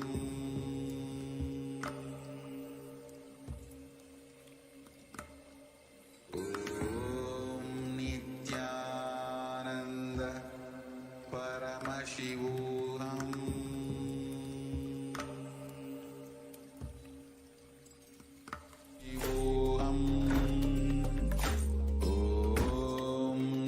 Nityananda Paramashivam. Om Nityananda Paramashivam. Om Nityananda Om Nityananda Paramashivam. Om Nityananda Paramashivam. Om Nityananda.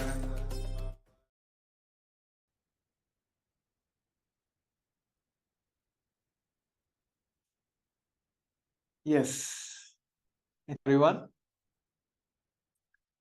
So in the earlier segment, we have seen the supreme founder of Hinduism given as a wonderful truths and powerful cognition to all of us, that many of us are believe that our life is falling apart. And the actual truth is everything is falling in and everything is happening in an auspicious way. So looking at the life today and the current modern society now, the humanity now, the current, especially the youths, are being forced with many fears and greeds today. And the fear and greed become the major problem the current humanity, the current modern youth is facing now. It may be any field, it can be any aspect if you take. Looking at higher profile people, even in a job, health, whatever it may be, either they'll be driven by the greed or by the fear. On the other side, the shocking news is there are so much of layoffs are happening across the globe. Just we have had a new year and it's not even over the first month of January. And almost like many multi-million companies, the tech companies had put down their almost like 20 to 50% of their staff as a layoff. So unemployment's going to be a one more problem this humanity, this modern youth going to be facing now. And there was a one more report from the article which also says around 75, more than 75% of the people feels either they are too much qualified for their job, and all the people are, of course, they are not satisfied and they are not happy with the job they are doing now. One side they feel they are job, another side they also feel that they are paid less for the job what they are doing. So these layoffs is the one more problem. You can see the statistics. Here are the largest tech layoff recently happened, and you can see the January 2023. Alphabet, Meta, Business, Amazon, Microsoft, all the super national companies has put down multiple percentage of layoffs. This is one side. Another side, you have seen the countries are going to have multiple debts. Yes, today there are so much of climatic issues are happening. So much of poverty is being still untackling one across the globe. Many of them are facing multiple issues. But as a country, as a nation, many nations are facing these debts. So what is the solution now? What is Kailasa offering here through this Paramashivam as a solution? The Supreme Point of Hinduism has explored and given the multiple signs just by having these fundamental energies. If you go in much deeper into the physics, have multiple levels of energies. One is the electromagnetic energy, the gravitational energy, nuclear energy, all that. Just by having and exploring these fundamental energies like gravitational and electromagnetic energy and energy, we get off this fear. A common man today in this world is always been having this one thing, fear and greed, as their day-to-day problem in their life. So today we're going to see about how this Kailasa's Paramashivam, which is directly connected by the Supreme Point of Hinduism, going to be a solution for all of us. Here in this program, the 21-day programs, the Supreme Point of Hinduism is giving us the multiple breakthrough sessions where each one of us will be given the initiation and the powerful cognitions where we can just, by simple kriyas and yogas, we can just get rid of this fear and greed. Because the modern day youths are the hope for the entire humanity. Right? And also I have with me Sri Nithyananda Maharaj. Also will be joining with me today or sharing more about how this Kailasa's Paramashivam is a groundbreaking event which the Kailasa is offering to the humanity. So those who like know more about the Paramashivam while you're listening to this episode, you can just head over to paramashivam.org and you can explore more on the website as well.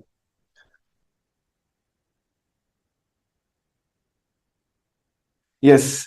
Now I would like to welcome Sri Nithyananda and like to request him to share more on this. What is special about Paramashivam and how Kailasa's Paramashivam can be a solution for this current modern day youths to get rid of this fear and greed. Nithyananda Maharaj. Yes, Nithyananda Maharaj, thank you so much. So this is the gift the Supreme Point of Hinduism is giving. So just by his very presence, just by his darshan, just by remembrance of him, just by giving a listening space, and just by being in that place. So in the Paramashivam series of processes, darshans, initiations, Swamiji gives and supports you with the accompanying knowledge of how to come out of whatever difficulties it is, or what it is you want to manifest in your life, the science of manifestation. So if we look simply at actually, how does the spiritual growth happen for any individual? Bhagavad Gita actually tells us in the second chapter, 61st verse, the Bhagavad Gita says, Tani sarvani samyamya yukta asita matparaha vashehiya sandriyani tasya prajna pratishtita. So the translation for this is, whether you believe it or not, whether you want to understand it or not, you are a person, you are an individual soul, reflecting pure consciousness. So if we look at actually just even how simply the spiritual growth happens. So you are an individual soul reflecting the pure consciousness. So this is our pure possibility to reflect that highest space, because we are a manifestation of an individual soul reflecting that pure consciousness. So we have the possibility, we just need to have the deeper layers, the higher levels unlocked, and strengthen our connection and the manifestation of that superconscious energy in our own individual life. So this is precisely what the Supreme Point of Hinduism does. This is exactly what happens by spending time entangling, connecting with the master. So how does this spiritual growth happen?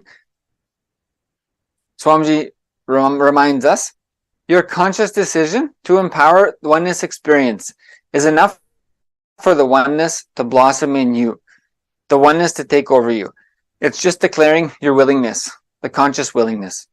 So just saying your yes is enough. And this again and again is what the participants in the Paramashivam are sharing, that just by having that innocent listening space, just by spending that time with the Supreme Point of Hinduism, all the patterns are removed and all the possibilities manifest effortlessly. So moving on to actually just review something about the spiritual practice, your DNA.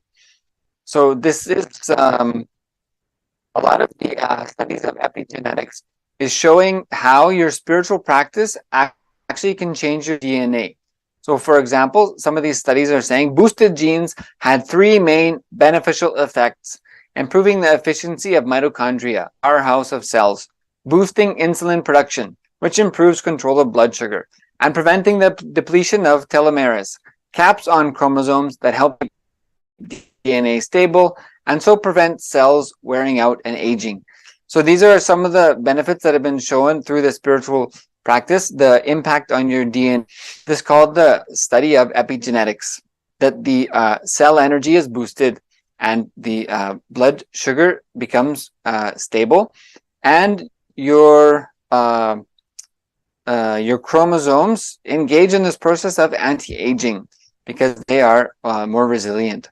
And also this study is reviewing is telling clusters of genes that became less active were those governed by a master gene called NF-kappa B, which triggers chronic inflammation, leading to diseases including high blood pressure, heart disease, inflammatory bowel disease, and some cancers. So it's showing that spiritual practice can down-regulate genes that cause inflammation. So by engaging in spiritual practice, we reduce the inflammation, which leads to these various kind of diseases like high blood pressure, heart disease, inflammatory bowel disease, and some cancers. So this is some of the modern science catching up slowly with the Vedic science and the initiations during the Paramashivam from the Supreme Point of Hinduism. So just a reminder, paramashivoham.org, you can enter your intention now. So is it possible for me? Is it possible to live a superhuman life in the human body? Does the third eye awakening really exist? And can such awakened states be transmitted from master to disciple? So the answer is yes. This is the very purpose of the happening of the Supreme Point of Hinduism, the incarnation, the avatar of Paramashiva, to give this superconscious experience as our experience. So the avatar happens in human body to transmit the powerful cognitions, because when your even your 2 eyes see something happening, that same happening gets recreated in your system, whether it's fear, violence, swimming, laughter, joy, etc. That gets recreated. So your system automatically recognizes and connects with the space of the supreme point of Hinduism, and the neurons inside of you start mirroring the avatar's neurons. So literally, this is the superconscious mutation process and formation of your DNA, because the cells start functioning as the avatar's cells function. So it's effortless initiation from the avatar. So this is some of the scientific study done on previous programs, gifts from the Supreme Pontiff of Hinduism, that has seen this increase in cellular energy. So the quotation from the study says, 100% of participants of this particular study recorded a drastic increase in energy levels, average 1300%. Such an increase is clearly impossible through any other known means, such as exercise, yoga, or fitness training, which can affect a maximum of 40% increase in the muscles. To see this in the red or white cellular energy is very unusual. So this is something that modern science has never seen before. Modern science, meaning the last few hundred years, has never seen before. The scientists conducting the study in the 21-day program with the Supreme Pontiff of Hinduism measured this 1300% increase in mitochondrial cell energy, which you get a maximum if you get a 40% increase in the muscular mitochondrial energy. That is a good impact from doing, say, intense gym or yoga. 1300% for all is unheard of, and that in the red or white cellular energy is extremely unusual. So already the Kundalini awakening, initiations and darshans from the Supreme Pontiff of Hinduism during the Paramashivam, these experiences has already been shown to be literally off the charts of what modern science has ever seen. So this is why again and again we hear the participants saying, all these things are happening effortlessly. The transformation is happening without me doing anything. Patterns are simply falling away. And even I have to be careful what I think, because what I think starts happening. So this is the science of traveling to higher lokas. It means the higher conscious levels. So the lower moods of fear, greed, lust, as we've been speaking about today, is one space of living and empowering those lower cognitions of yourself. But the higher conscious zones and the vertical time zone is also one part of you, and which part of you decide to empower, that space gets empowered in your being and starts to radiate through the rest of your life. So this is the superconscious mutation process. The infusion of the cosmic superconscious mutation energy results in quantum entanglement and causes the neurons of the receptor to mirror the space of perpetual completion radiating from the Supreme Pontiff of Hinduism at a biological level. So this is the superconscious mutation process. By empowering our the aspects of us in the higher lokas, and by experiencing those higher states of consciousness, and by mirroring the neurons of the Supreme Pontiff of Hinduism during the processes, initiations, and darshans, it literally transforms the neurons and cells of our system. So the mutation happens through the superconscious grace and initiation. So let us hear more personalized experience of how this transformation process happens, and what is the experience of liberation of fear and greed, and various other aspects that happen during the Paramashivam. Just a reminder, paramashivam.org is the simple link to enter your intention. And you can go to actually ecitizen.kailasa.org, and you can register to be an e-citizen of Kailasa, Kailasa, the First Nation for all Hindus, reviving the Enlightenment science for the entire humanity. So paramashivam.org and ecitizen.kailasa.org. Register your intention, whatever it is. See, the whole science Swamiji is giving is your thought and your intention becomes reality just by a decision. So Swamiji again and again is initiating and empowering us to take the actions necessary to manifest your reality. The lower moods, fear, greed, are not required. So let us hear some more first experience from participants from the Paramashivam and these beautiful giftings of Darshan initiations from the Supreme Pontiff of Hinduism, Jagat Guru Mahasannidhanam, Bhagavan Sri Nithyananda Paramashivam. I'd like to now welcome Jared Aya from Ohio in the USA to share some of his experiences with the Supreme Pontiff of Hinduism and the Paramashivam. Aya, thank you so much for joining us. Welcome. And if you would just unmute yourself, please, and just give a brief introduction for everyone here. Thank you so much, Nithyanandam. Thank you. So my name is Jared Fuller. I'm 24. I'm from Ohio, and I was introduced to Swamiji in 2017. So my name is Jared Fuller. I'm 24. I'm from Ohio, and I was introduced to Swamiji in 2017. So my name is Jared Fuller. I'm 24. I'm from Ohio, and I was introduced to Swamiji. I'm having a bit of a lag here. Yes, we're just Okay. Great. We're just reviewing your introduction. So so thank you. And yes, and so you, yes, exactly. And you had participated in not only the Paramashivam, but as you mentioned earlier, 2017 Paramashivam. Yes. Great.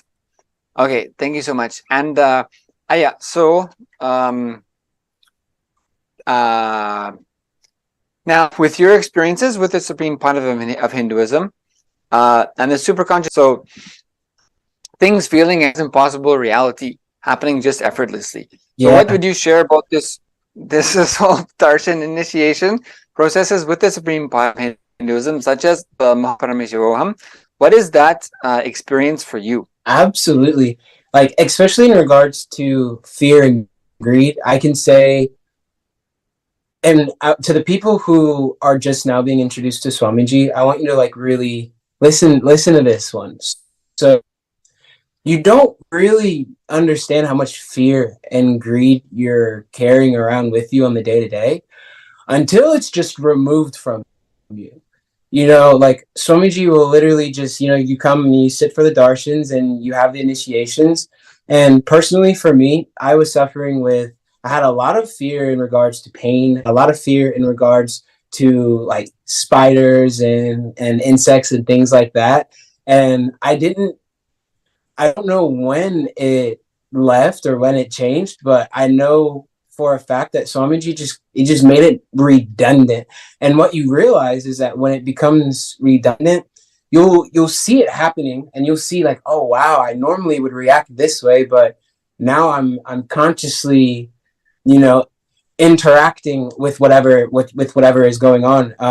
And one thing that I would also like to include is that these fears that you normally experience, like as like on an average day, not only do they become non-redundant, but it gives you such confidence when you're able to witness how you would normally react to how you're reacting now. It gives you such confidence, and it just empowers you to continue to do your practices and do what you're doing. And in regard to greed too, I can say that I've experienced personally a large amount of greed in regards to my financial situation. I felt that I've gone without, and going made me feel as if I needed more. I needed more finances. I needed more money. I needed more of this. In going through these initiations and these darshans and these processes with Swamiji has literally just completely switched that to, now I'm desiring freedom. Now I'm desiring time. Now I'm desiring the ability to wake up in Brahma Muhurta, do my yoga, my puja, be there for satsang and darshan and do all these things, instead of having the ability to have more money or more finances. So that was just completely erased away from me. I used to suffer with fear in regards to like thinking of like the unknown, right? And when you have the fear of the unknown, it really you get overcome with powerlessness, and that powerlessness is just almost too much to handle. As to where on the opposite side, when you can literally see that that everything is happening is for a reason and everything is auspicious, it gives you such a strength. It gives you such a power that allows you to start understanding that, hey, whatever has happened and whatever is going to continue to happen is for the benefit of you. And you feel as if you're being supported by the very, very cosmos itself, and having that support and feeling that support and confidence and enthusiasm, not only does it melt away the fear, not only does it melt away the greed, but it brings a tremendous amount of, of just feeling of powerfulness. And that feeling of powerfulness is what increases the confidence, and then that's what increases the enthusiasm, and it just allows you to continue upon this path that you're taking. So yeah. Great. So these are some of the patterns that you've been liberated from, as you were mentioning endlessly through the initiation process. And it's like you don't even really notice, it's like and this is why earlier I said somebody who has just been introduced to Swamiji, you don't really notice the amount of fear and the greed that you're carrying. And the reason why I say that personally is because I had no idea. Like I don't have fear. I don't have greed. And you won't really understand it until Swamiji just makes it non-redundant for you. And then that's when you really realize the baggage that you were carrying. And it makes that gratitude and appreciation so much more. Right. And as you had mentioned, the confidence that is supporting me, Swamiji is supporting me, I can move ahead with what I want to manifest, that I don't have to be spending so much time in my fear and greed. Absolutely. And you mentioned that your participation in the business world changed from having that fear that you don't have enough, that you haven't amassed enough, so that you have agreed to accumulate more and more and more and more. That this is actually a self-perpetuating pattern, so that when I have the cognition, the powerless cognition, that me accumulating more of external things is going to fulfill me. That cognition, that understanding, actually, just saying that is my understanding, that something from outside is going to fulfill me, that is actually a very dangerous thought to have. Yes, that many people are carrying, especially, I was absolutely one of them, and I mean full-fledged going towards that goal, like full-fledged going towards it. And I would say that another thing is, like, Swamiji not only gave me the confidence to even start the business to begin with, but feeling as if I've gone without so much. Really what I was feeling was, hey, what these other beings are experiencing is more valuable than I'm experiencing. Let me experience that. Right? So that's what it really came down to. But then it has, it just transformed into this, let me align myself to the lifestyle in which suits me. And that lifestyle is, obviously the lifestyle of Kailasa, waking up in Brahma Muhurta, being able to do the yoga, puja, kriyas, all of these things. And so that's been my driving factor ever since the beginning of the Paramashivam program. It has I haven't faulted on it. It's like the Paramashivam program has allowed these darshans has allowed just this simple integrity to grow, and it's just continued to empower me again and again. It's just continued to empower me. So I can't thank Swamiji enough. I can't. There's no way to. But not only do I feel as a very blessed being to be able to have see and witness the transformation, but also to be able to come to others and, hey, look, listen, like I've been there, and where I am now I wouldn't have expected in a million years. And I didn't do anything other than show up and have simple integrity. That's all we really did, you know. And Swamiji just does the rest, and it increases that confidence in Swamiji, in yourself. And let me tell you something. For me personally, understanding that I'm Paramashiva was very difficult. When you feel as if the very fabric of existence itself is your guru, and it's supporting you, and it's helping you, and it's grooming you to essentially be exactly what you want to become, it gives you the strength that, hey, even if I've yet to manifest it, I am Paramashiva. So it's a very beautiful thing. Yes, and that is what this this cognition, understanding, that you mentioned, moving away from fear and greed. So rather than feeling like I need to accumulate more to more external things, that is actually perpetuating this cycle of fear and greed.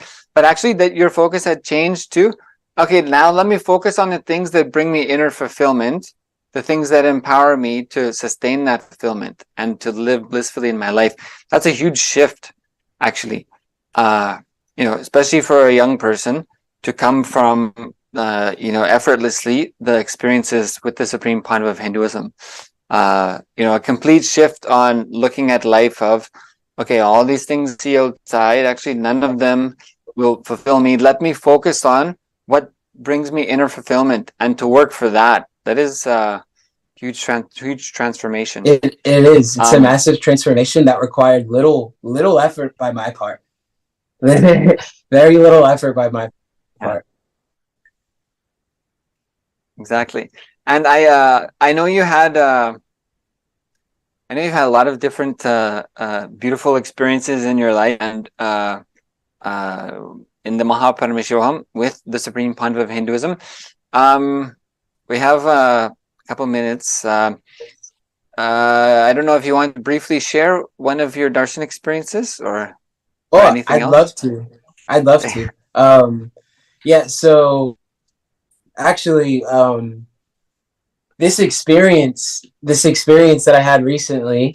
So I'm sorry. As I'm thinking about it, I feel as if it's happening again. So I'm sitting for darshan, and I'm just sitting, and I'm having thought. I'm like, you know what? Let me just drop from all these thoughts, and like, let me just be, and whatever happens, happens. Right. So I'm sitting, and Swamiji comes on beautifully as always, and maybe 20 or 30 seconds go by, and every cell in my being just starts rapidly reverberating. I mean, at the highest intensity that I've ever experienced in my life, to the point where I didn't even know I had this many cells or this many. I feel as if it was cells, because I felt as if these very, very small things inside of me just vibrating, shaking. And there was a moment where it became so overwhelming that Janat and I was going to literally explode. I feel like I was literally going to just explode in all directions. And I remember I recalled, and I asked Swamiji, I said, hey, Swamiji, this is too much. Like, please lower it. Like, this is too much. And the second I asked that, the very second, it dropped down. And I settled myself, and took a couple more deep breaths, and then I asked Swamiji, okay, Swamiji, I'm ready to raise it back up. It never got raised back up again. It never got raised back up again. But I tell you what, I felt as if Swamiji raised my frequency to the exact amount that the being could handle. It was almost as if I was a cup, and you know when you fill the cup up with water, and then you fill it up just a little above the rim of the cup, just a little bit above the rim of the cup to where it's like a tiny bit over the cup, but it hasn't overflown. That was me. I was holding more than I could handle. And it was so intense. It was such a beautiful experience. And yeah, I asked Swamiji to lower it down. And the second I did, he did. It just came right down. And I was experiencing, I was like, okay, I'm ready. And then asked for it to be raised back up, and it just stayed. And what that showed me was, hey, you know, Swamiji knows much better than me. I could have maintained it, but it was such a powerful experience that even after the experience, I feel as if anytime that I go back to recall on that experience, I feel that overwhelming sensation, and it was so much to hold. It changed my perspective on everything. After that happened, it was like, okay, whatever happens from this moment forward is purely through the will of Swamiji, and let me allow that to happen. So whether I view it as negative, whether I view it as positive, whether I view it as whatever it is, it goes back to the cognition of earlier, which is everything that happens is auspicious. Yes, exactly. Great. Thank you so much, Aya, for joining us today and for sharing experience. Thank you, Nithyananda. Nithyananda. Thank you. And with this, I'd like to welcome everyone once again to your intention into Paramashivam.org. So, with the space of powerfulness, your own declaration for what it is you want to manifest in your life, what it is you want to manifest yourself as for those in your life, and what those in your life want to manifest in their life for you being the cause of that, to have the cosmic energy infused in you and the blessings of the supreme part of Hinduism, the superconscious mutation process. The possibility, as Jared is sharing about the disillusion, the redundancy of fear and greed, and understanding, having the experience that everything that happens is auspicious, and just deciding to hold on to that and take the next step. So first step is entering your intention into Paramashivam.org. Click the register link. You can also go to the events.kailasa.org/Mahaparamashivaham/registration. So that takes you directly to the registration page. Or you can go to the short link of Paramashivam.org and click register. So take that first step. First step is typing in the keyboard and clicking the link and enter your details into the registration form. If you need help entering into the registration, just type in the chat on the social media platform where you are that you need some assistance to register, and you'll be contacted. So first step to manifesting your reality is simple effortlessness. Just entering your intention to be there in the Mahaparamashivaham, February 9th to March 1st, the greatest spiritual program of the year. And you can also become the e-citizen of Kailasa.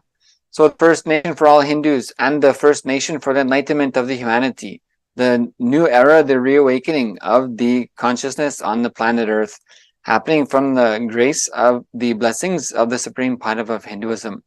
So ecitizen.kailasa.org. So you get access to a huge amount, endless amount actually, of courses and live training sessions, darshans, etc. just by this free access to becoming an e-citizen of Kailasa.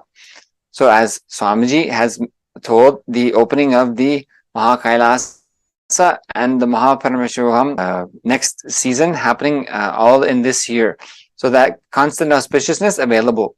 So paramashivam.org, enter your intention, and then sign up for your e-citizenship for free at the ecitizen.kailasa.org. So thank you everyone for joining us today. Thank you, Jared, for sharing your experiences, and blessings for all of us to meet again in the February 9th Paramashivam season opener with the Supreme Pandava of Hinduism. Blessings to everyone. Thank you all, everyone, so much. Nithyananda.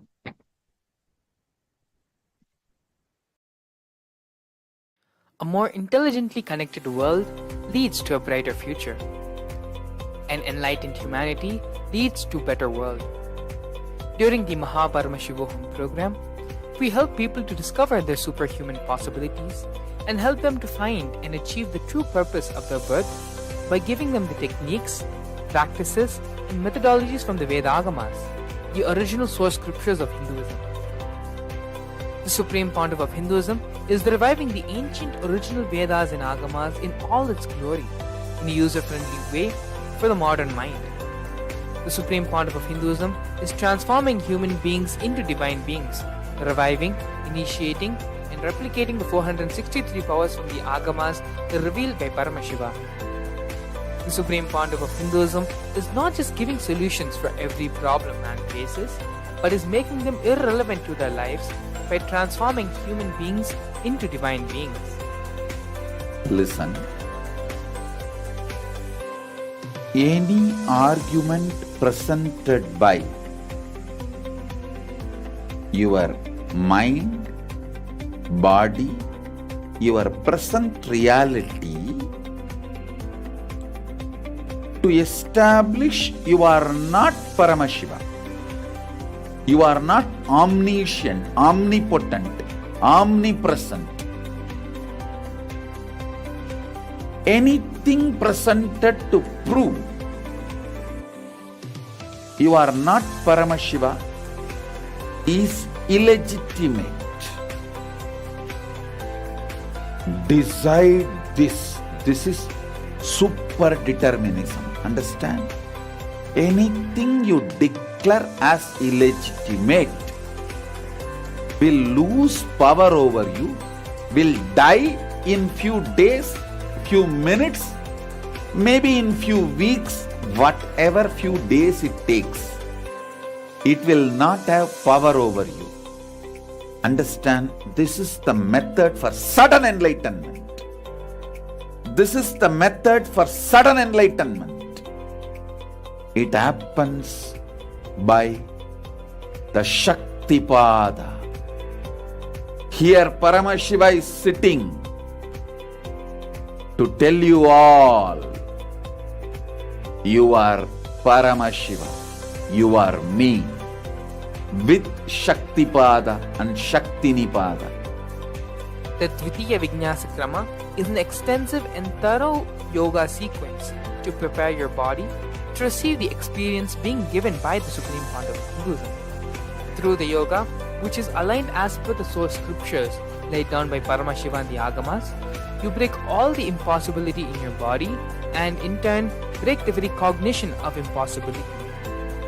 The program leads you to go beyond your human frame and limiting human ideas, which prevents you from living your highest possibility.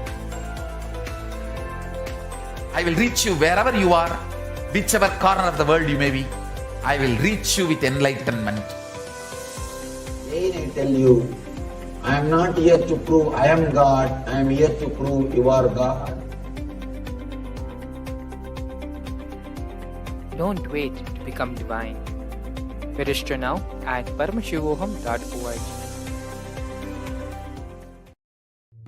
Since the beginning of time and space, Bhagwan Paramashiva, the all-powerful, all-pervasive, and all-knowing ultimate superconscious existence, revealed in the Vedas and Agamas, the source scriptures of Hinduism, the truths about himself and the manifested universe and its multidimensional and simultaneously existing dimensions and worlds, also known as parallel universes or vertical time zones. त्रुट्यादि प्रत्ययस्यार्थ कालो माया समुद्भवः.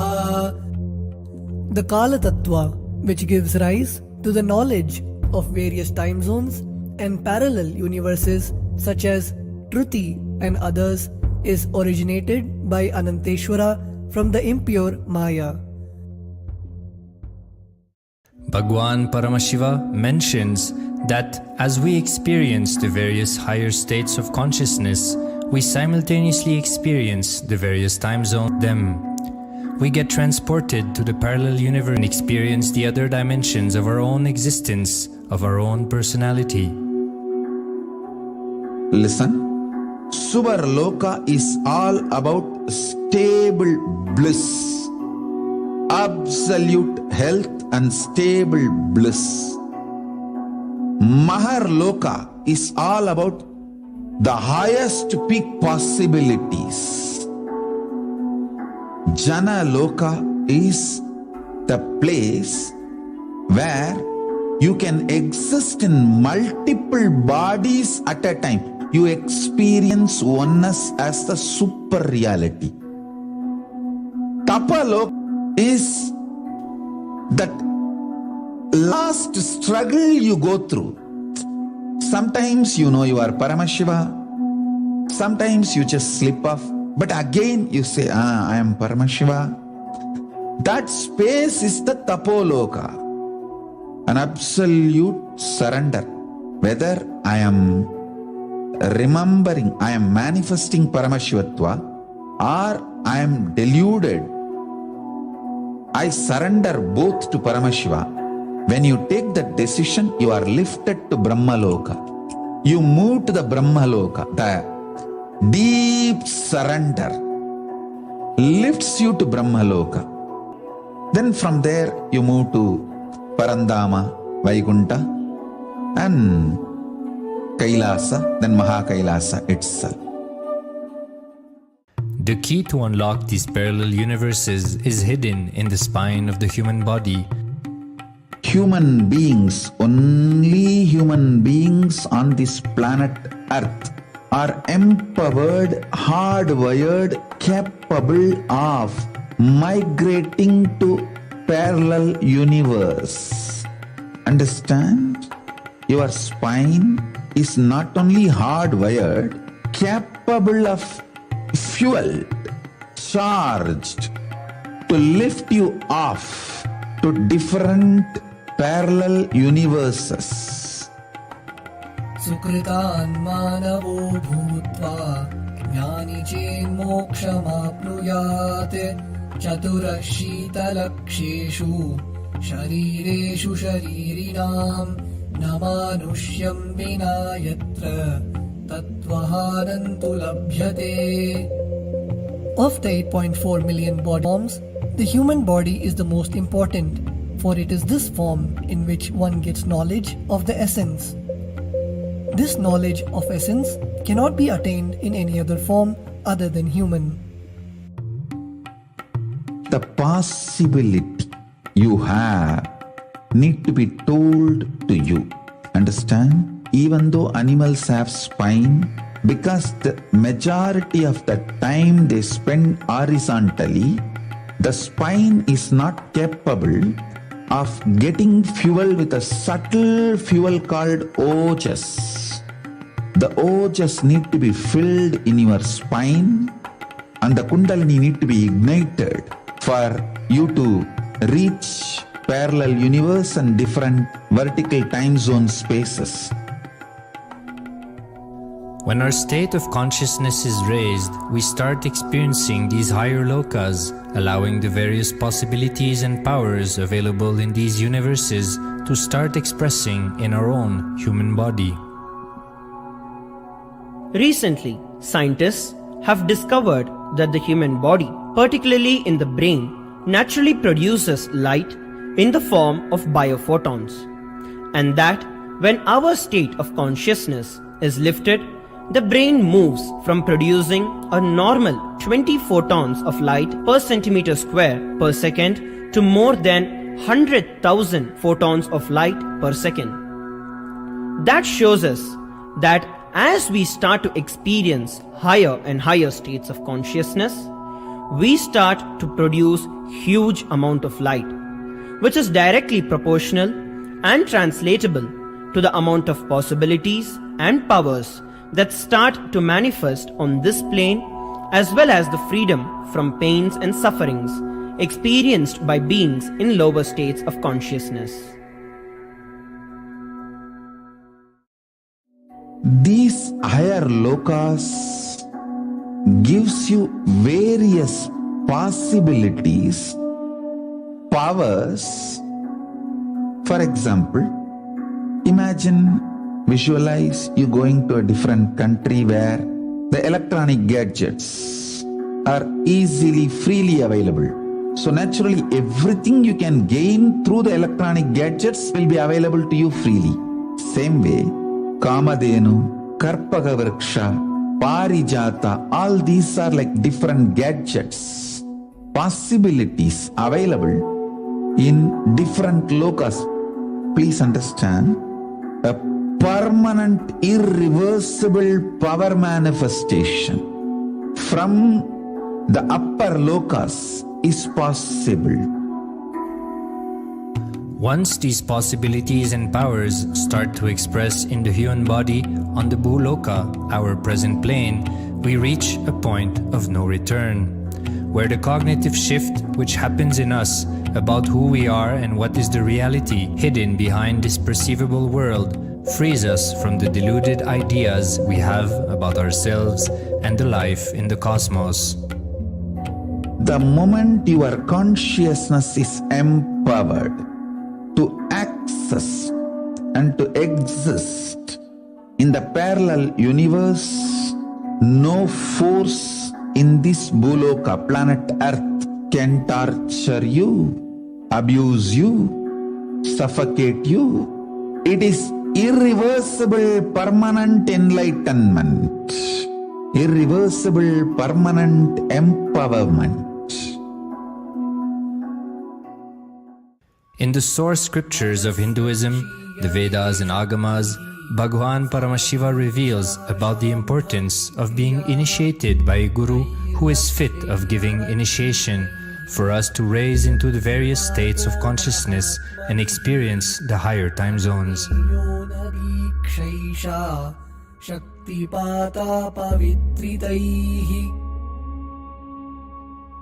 The potency of Anavamala, which veils the innate and essential nature of the soul, is set into the decaying phase by this specific activity. Such specific activity is characteristically called Diksha. The intimate communion between the blessed one and the blessing one is very rare and difficult to occur. The Supreme Pontiff of Hinduism, Jagat Guru Mahasannidhanam, His Divine Holiness Bhagwan Nithyananda Paramashivam, is the 1008th incarnation of Paramashiva as per Hinduism, living amidst us today. Starting out at a young age and enduring years of intense penance, he persevered with the single-pointed vision of experiencing the ultimate oneness with Paramashiva, known as Paramadvaita. He traversed the length and breadth of India, initiated by his gurus into yoga, tantra, and other Eastern metaphysical sciences. After having many profound, he finally received the ultimate experience of Paramashivoham, I am Paramashiva, from his guru Arunagiri Yogeshwara, an incarnation of Paramashiva himself in the holy town of Tiruvannamalai in South India.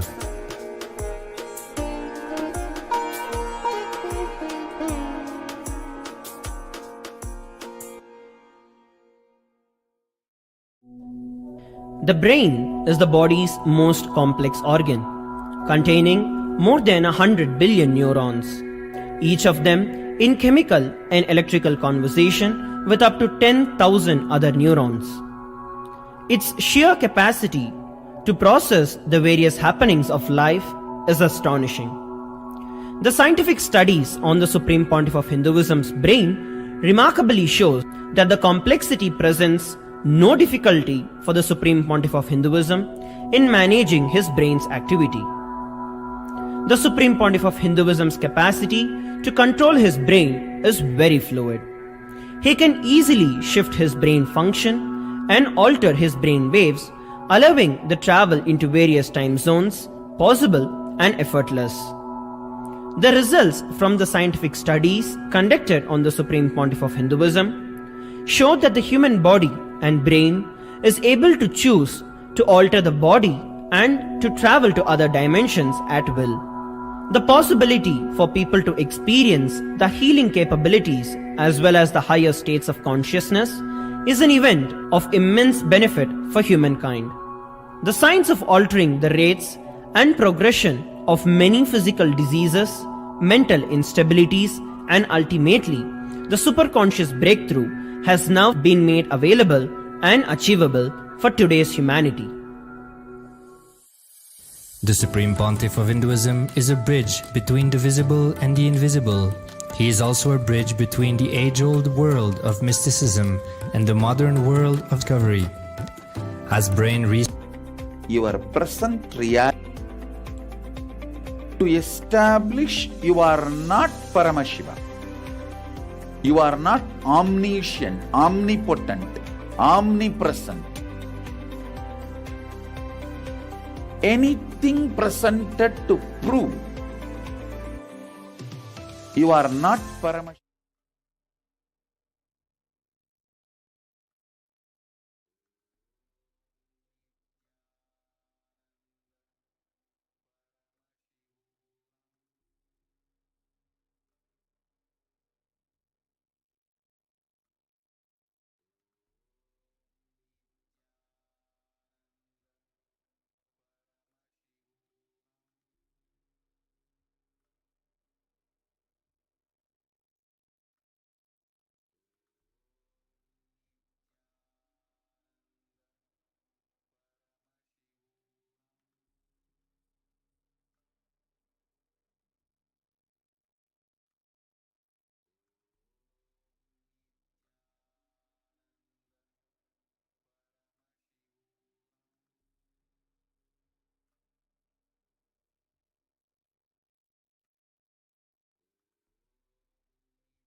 It is all enter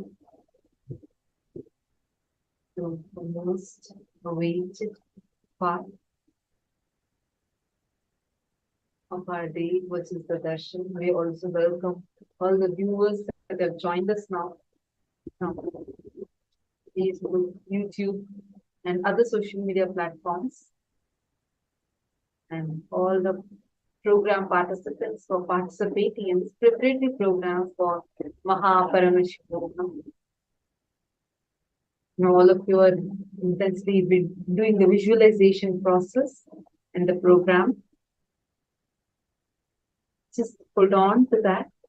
Now, in a few minutes, we are going to be entering into the Samadhi Darshan of the Saptatandava Murthis of Paramashivam. We are going to be having the Sandhya and Nritta Murthy Darshan. Now, we are going to be chanting the Dhyana Shloka of Bhagavan Sandhya and Nritta Murthy during the Darshan. Please sit with your head, neck and spine straight line as much as possible, and just be there. Enjoy the darshan and do not get distracted with anything else. Darshan is the most powerful and intense happening. Just be there. Now let's start. Let's enter into the darshan preparation, the chanting of Dhyana Shloka. Chaturbhujam Trinetram cha Jadamukutbhushanam Abhayam Damaru Savye Vame Pincha Savismayam Apasmaram Vinapithe Vamangraya Kunchitam Stitham Udvetu Dakshinam Padam Asavyangam Tada Tatpadam Kunchitam Vata Sarpakankana Sandhyatanavamevam syat Varnadi Purvavam Bhave.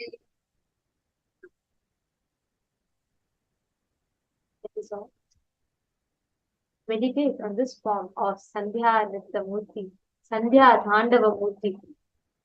The meaning of the Dhyana Shloka goes as: I meditate on the form of Sandhya Nritta Murthy, who has 4 hands and 3 eyes and is adorned with the crown of jatas. In his right hand he holds the Abhaya and Dhamaru. In his left hand he holds a peacock feather. Apasmara is present without a petum. The left leg is bent and is on the Apasmara. Right leg is facing upward and that leg is having the serpent as the anklet. Now, let us all chant the Mahavakya and get ready to receive our Samadhi Darshan. Om Nithyananda Paramashivam. Om Nithyananda Paramashivam. Om Nithyananda Paramashivam.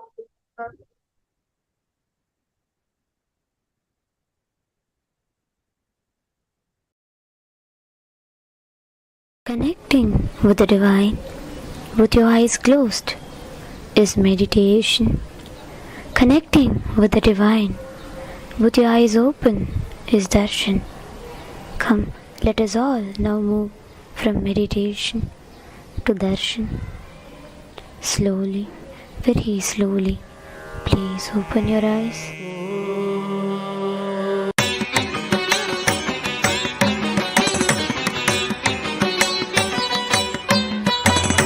மன்னாதி பூதமோடு விண்ணாதி அண்டம் நீ மறை நான்கின் அடிமுடியும் நீ மரியும் நீ ரவியும் நீ புனலும் நீ அனலும் நீ மண்டலம் இரண்டேழும் நீ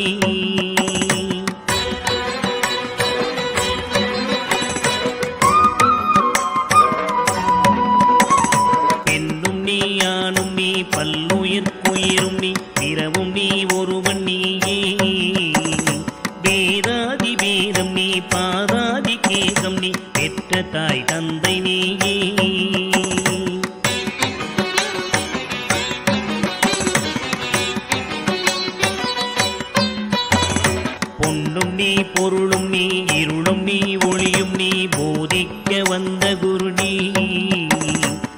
பொருளொடாக்கிரகங்கள் 9 நீ, இந்த புவனங்கள் பெற்றவளும் நீ.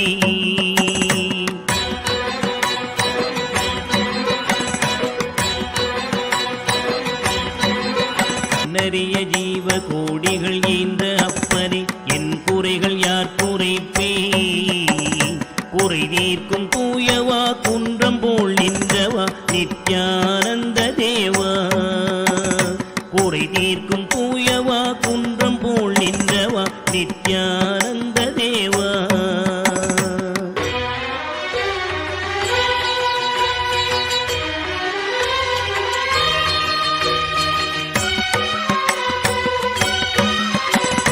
மானாட மழுவாட மதியாட புனலாட மங்கை சிவகாமியாட, மானாட நூலாட மறையாட திரையாட மறை தந்த பிரம்மனாட.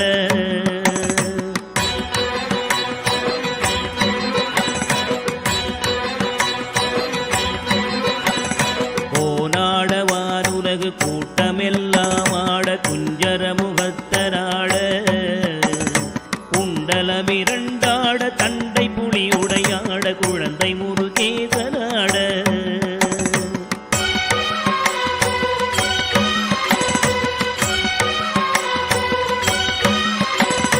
ஞான சம்பந்தரோடு இந்திரர் 18 மாலகராட, மாட நந்தி வாகனமாட நாட்டிய பெண்களாட.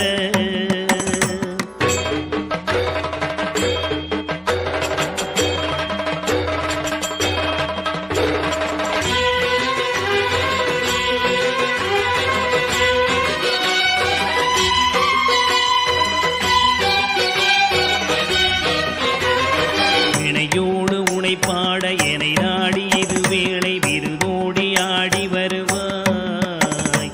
ஆனந்தமயமாக ஆடி வரும் தேவனே நித்யானந்த தேவா. ஆனந்தமயமாக ஆடி வரும் தேவனே நித்யானந்த தேவா.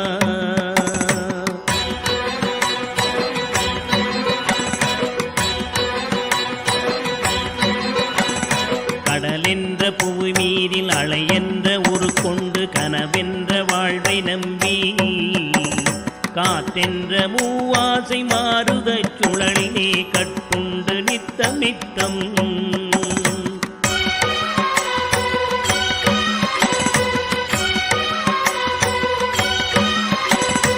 உடலென்ற கும்பிக்கு உணவென்ற இறை தேடி ஓயாமல் இரவு பகலும் உண்டுறங்குவதை கண்டதே அல்லாமல் ஒரு பயன் அடைந்தினேனே.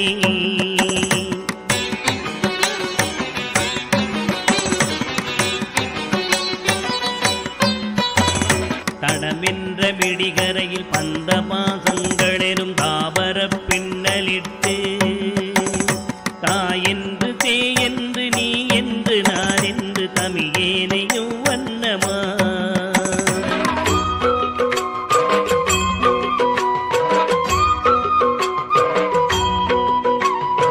இடையென்று கடை நின்று ஏனென்று கேளாதிருப்பதும் அழகாகுமோ? இன்னனை தீர்க்கவே என் முகம் காட்டிவா இனியனே நித்யனேவா. இன்னலை தீர்க்கவே என் முகம் காட்டிவா இனியனே நித்யனேவா.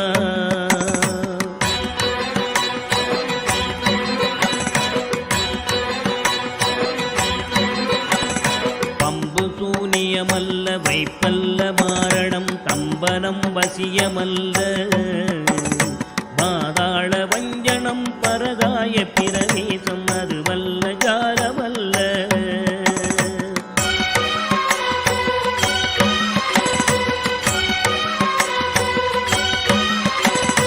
அம்பு குண்டுகள் விலகும் ஒளியும் மந்திரமல்ல, ஆகாய குளிகை அல்ல. அன்போடு செய்கின்ற வாதமோடிகள் அல்ல, அரிய மோகனம் அல்ல.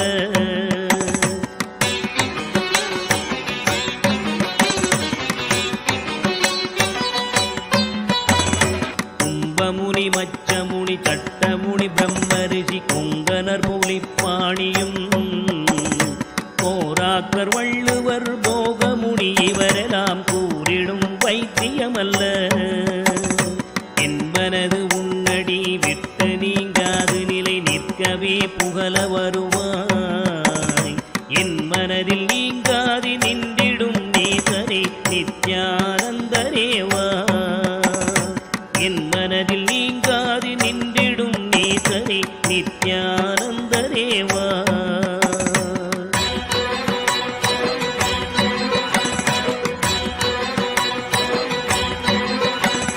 நொந்து வந்தேன் என்று ஆயிரம் சொல்லியும் செவியென்ன மந்தமுண்டு. நுட்பநெறி அறியாத பிள்ளையை பெற்ற பின்னோக்காத தந்தையுண்டோ.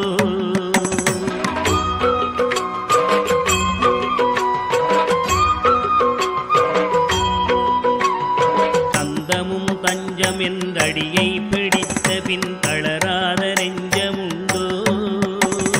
தந்தி முகன் அருமுகன் இரு பிள்ளை இல்லையோ தந்தை நீ மலடுதாரோ.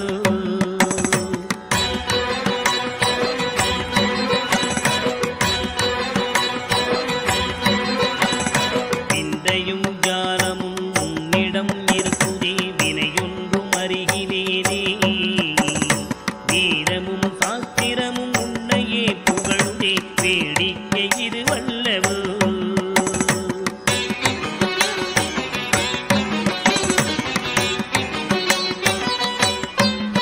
இந்த உலகீரேழுமே அளித்தாய் இனிமே நான் உன்னை விடுவதில்லை. எப்பிறவி எடுத்தாலும் உன் பதம் வேண்டுமே நித்யானந்த குருவே. எப்பிறவி எடுத்தாலும் உன் பதம் வேண்டுமே நித்யானந்த குருவே.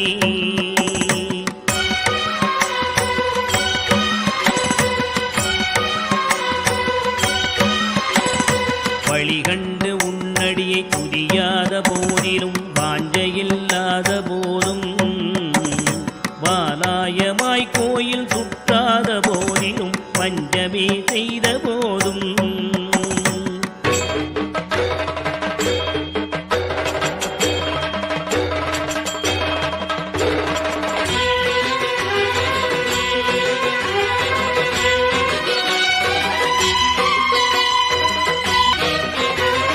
மொழியகனை மொகனை இல்லாமலே பாடினும் மூர்க்கனே முகடாகினும் நீயினும் தேசமே கவரினும் முழுகாமியே ஆகினும்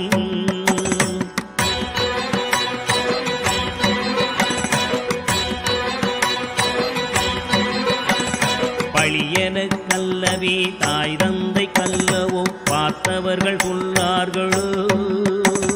பாரறிய மனைவிக்கு பாதி உடலீந்தனி பாலகனை காக்கோனாதோ.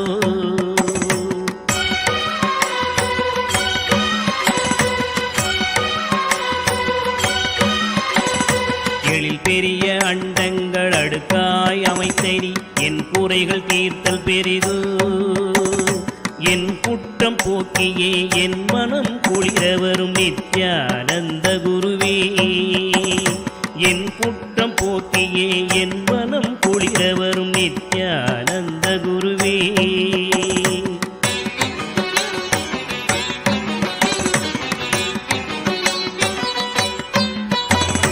அன்னை தந்த கைகள் என்னை ஈன்றதற்கழுவேனோ அறிவிலாதற்கழுவேனோ. அல்லாமல் நான் முகன் தன்னையே நோவேனோ ஆசை மூன்று கழுவேனோ.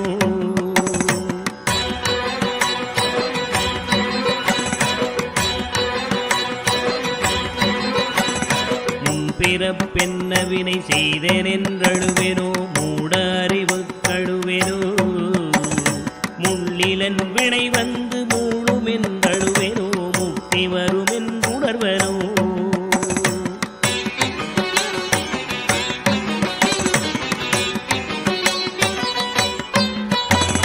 தன்னை நுந்தழுவேனோ உன்னை நுந்தழுவேனோ தவமென்ன என்றழுவேனோ. தையலார் கழுவேனோ மெய் வளர்க்க அழுவேனோ தரித்திர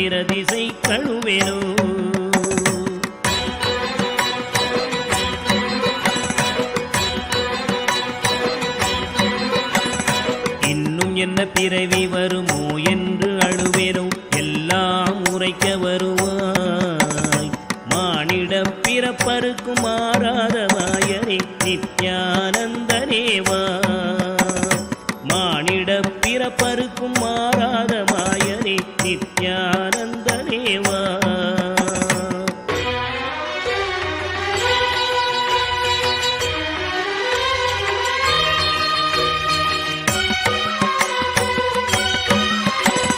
தாயாமுன் மரமீது பூ பிஞ்சறுத்தனோ கண்ணியர்கள் பழி கொண்டேனோ. கடனென்று பொருள் பறித்தே வயிறு எரித்தேனோ கிளை வழியில் முள்ளிட்டேனோ.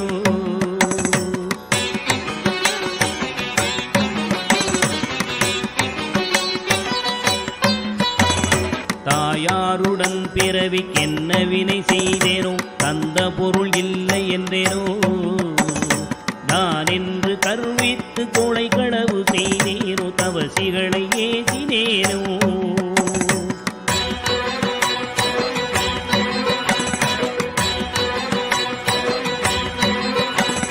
வாயாரப்பை சொல்லி வீண் பொருள் பறித்தேனோ வானவரை பழித்திட்டேனோ. வடவு போல பிறரை சேர்க்காதடித்தேனோ வந்த பின் என் செய்தேனோ.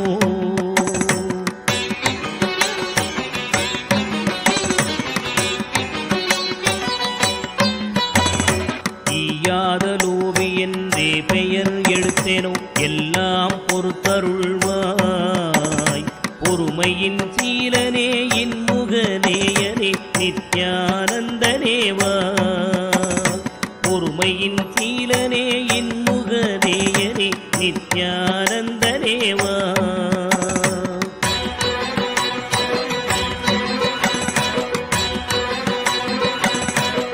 தாயாரிருந்தென்ன தந்தையுமிருந்தென்ன தன் பிறவி உறவு கோடி. தனமலை குவித்தென்ன கனப்பெயர் எடுத்தென்ன தாரணியை ஆண்டும் என்ன.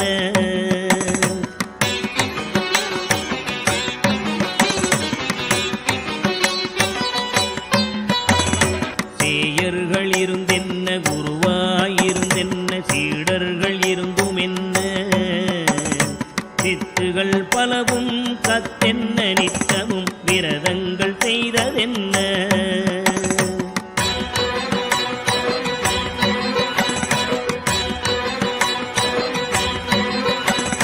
நதிகளெல்லாம் ஓயாது மூழ்கினும் என்ன பலன் யமன் ஓலையை தடுக்குமோ. இதுவெல்லாம் தந்தையின் உறவென்றுதானே உன்னிரு பாதம் பிடித்தேன்.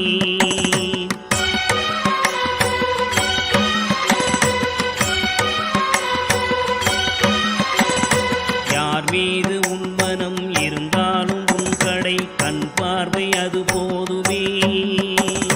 உன் கடை கண் பார்வை என் மீது நின்றிட அருள்கின்ற நித்யனேவா. உன் கடை கண் பார்வை என் மீது நின்றிட அருள்கின்ற நித்யனேவா.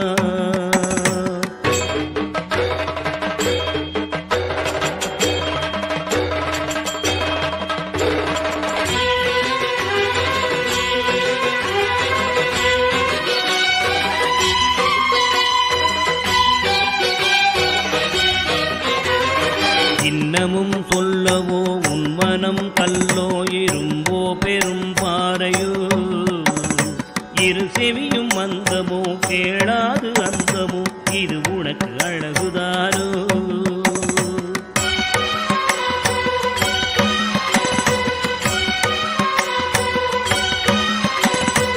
என்னென்ன மோகமோ இது என்ன சாபமோ இதுவே உன் செய்கைதானோ. இரு பிள்ளை தாபமோ யார் மீது கோபமோ ஆனாலும் நான் விடுவேனோ.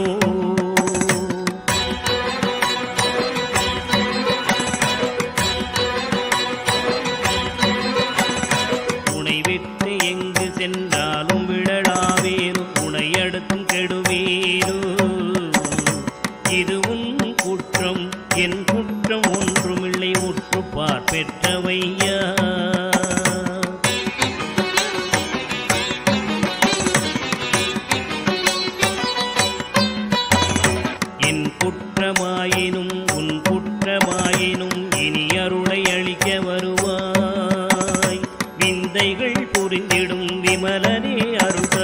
தீரனே நித்யனேவா விந்தைகள் புரிந்திடும் விமலனே அருள் தரும் தீரனே நித்யனேவா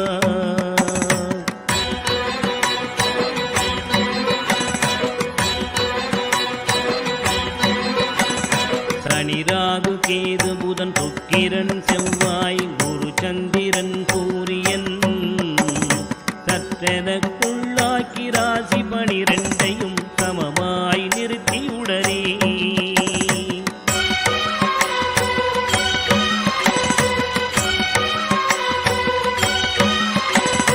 பணியொத்த நட்சத்திரங்கள் 27 பக்குவப்படுத்தி பின்னால் பகர்கின்ற கிரணங்கள் 11ஐயும் வெட்டி பலரையும் அதட்டி என் முன்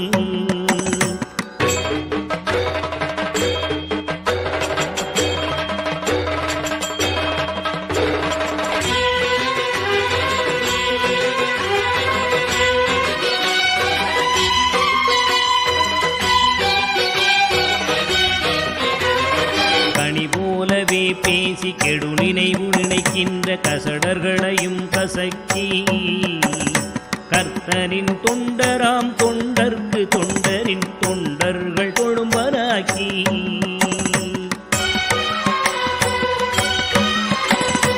இனிய மனம் கொண்டிடும் நித்யபுரி நித்யனை என ஆழ்வதும் கடன்கான் கோடியில் ஒருவனே ஜீவனில் ஜீவனி நித்யானந்தனேவா கோடியில் ஒருவனே ஜீவனில் ஜீவனி நித்யானந்தனேவா கோடியில் ஒருவனே ஜீவனில் ஜீவனி நித்யானந்தனேவா